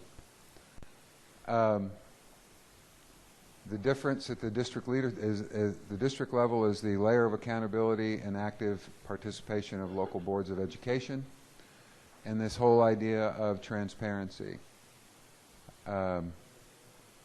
Okay, pictures. That's a lot more color than the other slides, wouldn't you agree? Like that? Okay, so the idea of transparency is accomplished through a dashboard. Each building and each district would have a dashboard. And if you look at some of the things that are on this dashboard, and we're still working through these, and this is with your input, of course, we're looking at some of these things we've been talking about, post-secondary information here. But here's the college and career ready evidence. Cognitive, academic, technical, career, employability. Still trying to figure out what that employability looks like, what all is encompassed there. But this would be assessment data. This would be things such as, and there's an overlap in here, industry certification and those types of things. And then some other things about your district, your demographics, your educator quality, your licensure. And then you would have a lot of input here to submit those things on your dashboard that you want to be part of your accreditation that are germane to your district. What is your district like? What evidence do you want to share with the community and with the state that says this is evidence that says what we are as a district, how our kids are growing, how our district is improving. So, you know, anybody, I don't know if we even have it in many schools anymore, but I remember being in junior high and they had tumbling, and you had the required routine, and then you had the optional routine, right? You had two pieces, you had to do both. It's kind of like that here. There's going to be some things that are required, and then there's going to be some things optional where you have the input. So everybody's dashboard wouldn't look the same. And this would all be have a web presence so that anybody who wanted to see it would see it, and you would be the one responsible for putting that information up there or deciding what was on there. So it's the same as the district level. This would be a district level, you see at the top, and then also with the school data. We are not hiding what schools do. Schools would have a dashboard, they would have their goals, they would have their improvement plans, they would do that within that school district, and then all of those things would be combined to be reflective of what the district was doing. In the process, basically in the first year, we're looking at a needs assessment. We talked about that, selecting goals, nothing that prophetic there. Establishing building and district goals and leadership plans in the second year, collecting of evidence and artifacts, a lot of which would be, you'd start putting those into your dashboard. A mid-implementation review, perhaps. Year 4, continue with the gathering of evidence, and in year 5, you would be working towards your final accreditation, having an on-site visit, and receiving your accreditation status. Here's sort of where we are with the, really, you want to ask questions? We're going to get out here. I'm just kidding. I'm kidding. It's okay. Yes. I like the flexibility that it's a template that also goes forward to other stuff. Right. My question is, realistically, when might that be available to start using? I don't know if it's time. The dashboard, we're working on it now. Our IT staff is looking at how do you design something that allows us to have certain cells and things. For example, many of you may not know it, but if you go on the Can Eat website, you already have a child nutrition or health wellness policy bill, and no one knows it. So if you choose that you want that, you could pull that in. But there's got to be a trust thing in here too, that if you have kids that are, if you wanted to put in there that, you know, look at the percent of our kids that are engaged in extracurricular activities, or, you know, all those skills that can't be measured by a test. I'd like to have a window of time where you could go and load in your own results. And it's value to you because those are things that help prepare kids to be successful.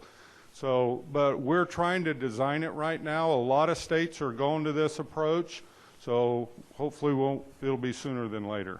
And if you look over here, I didn't mention this before, but if you look over here, there is a menu of items that you'll have access to or that you already do so that you can take your own district information and drag and drop that in here to your information. So that's kind of the idea there. So let me get back here to where we were. So talking about the different levels of accreditation, the conversation is this, I should say it this way. You're accredited or you're not, right? And people are really not that comfortable with that. Well, if we're accredited, we're like everybody else. What about the banners? What about distinguished? What about excellence? What about, well, you know, we can have that conversation for a whole day. And then what does conditionally accredited mean? Well, if you have basically the idea that you're an accredited district or you're not accredited, and some people choose not to participate and are not accredited, so that's not always necessarily a bad thing. Well, let's say that you're making great improvement and you haven't finished everything yet, but you're on track, and there's all indications that you're just fine, but you haven't completed everything. Are you accredited or are you not accredited? And, right? and I see some funny looks. Hello? Huh? And because we credit private schools. So some of them choose to be accredited and some don't. But if someone decides, a private school decides we want to be accredited, well, you may have to start out conditionally until you get there. But I can't think of a public school that, well, you're conditionally unless, you know, we choose to say, well, you know, you're doing nothing.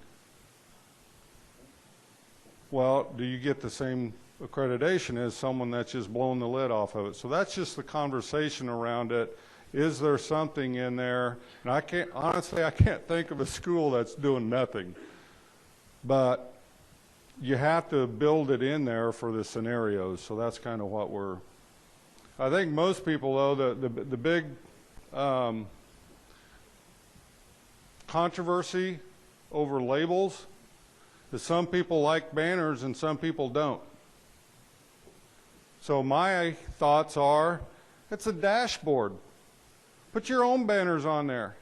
You know, if you're saying you're excellent and everything and you can convince your 7 board members and they're like, well, wait a minute, look at our, you know, so many of you, there was like 7 school districts at the state board a couple weeks ago or a couple months ago being recognized by the National Parents as Teachers Association. Bam, that's a banner I'd have. So I think there's distinctions and awards and banners that you already have. Do we need another one called accreditation? So that's the conversation where we're at. And many of you have probably had a 3-year-old or a 4-year-old who played softball, soccer, basketball, right? And we didn't keep score, did we? But everybody knew who won when the game was over, right? Probably similar in surrounding districts, we know, especially in a transparent kind of a way. We know who's stacking up against who. Not that that's what we're looking for, but I mean, it's going to happen anyway, whether we have different performance levels or not. One of the things we're trying to figure out here is, if we do have this conditionally accredited, what are some of the elements that are either lacking, or where are you that make you conditionally accredited? Talked about that. This is a slide that was designed as an activity, which was really a cool activity. We did this with the Kelly Conference. We had about 50 people at Manhattan the other day, and they really liked this. As we were talking about these different parts of what it is that you're doing, what is the evidence of your doing that?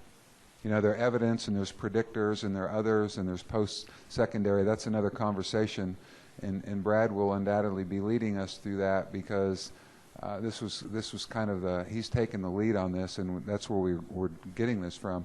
But these would be the types of things that you would be using as you're looking at the rubrics.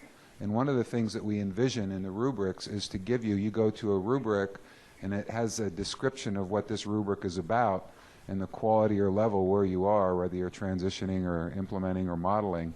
And it would literally be a drop down or a suggestion of what is it that you would use as evidence and artifact to say, this is who we are and this is what we are.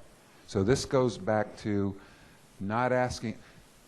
If you buy 3-ring binders and create stacks of stuff, you're totally missing the point, because the design of this is for this to be electronic. It's to be on your dashboard. There may be some things that are just specific about your district, and you would put the link. So people who want to see it would go there. You say, this is what we look like. If you want to provide evidence of that, they hit that link, and then there's the evidence of what they look like. And this is probably the best example of, from here over, those are all indicators. From here, that's evidence. And that could, so you think about a dashboard, some of those things we can plug in because we have it. But I don't want to collect anything more at the state level. I want to allow you to go in and plug in how you're doing in preparing. What evidence do you have that kids are on track to be college and career ready, and what evidence do you have? So it's all out there, but some, you think about a PowerPoint, you go to a blank one in the middle of it, you can say, well, I want to load a graph, I want to load. We have it available. You can go in there and put in your data and whatever to show how your kids are doing, and that's what we want success to be determined by, how your kids are demonstrating. So, and your dashboard will be something that, of course, who you want to contribute to it will be controlled, right? You'll have access to that, but it's something that as you've accomplished something, as you've done something, it's always moving. You know, it's a living, breathing type of a document where you can keep it updated.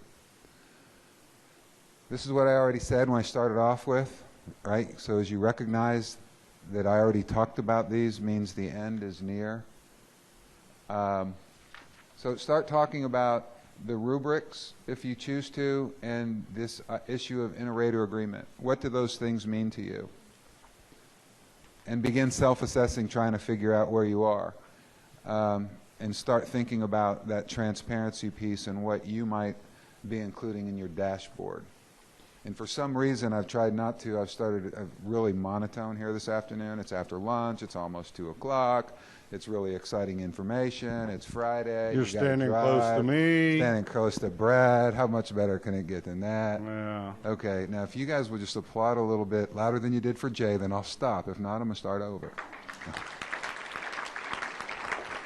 Pretty good, Brad. Okay, well, that's our day.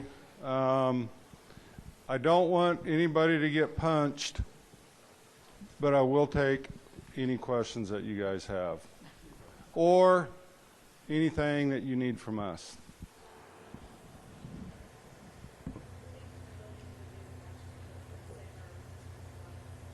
The data dashboard.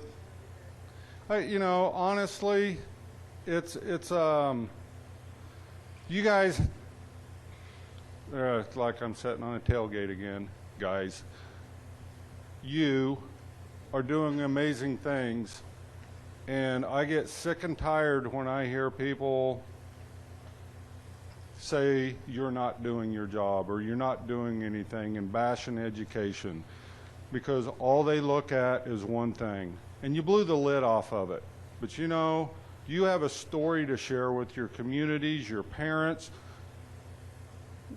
and we need a dashboard, and every one of you are unique, but you have more to offer, and you already are, than just one single measure. So at a state level, we've got to change how we hold you accountable, or we will continue to have all this white noise and frustration about it. And I will never say a state assessment is not important.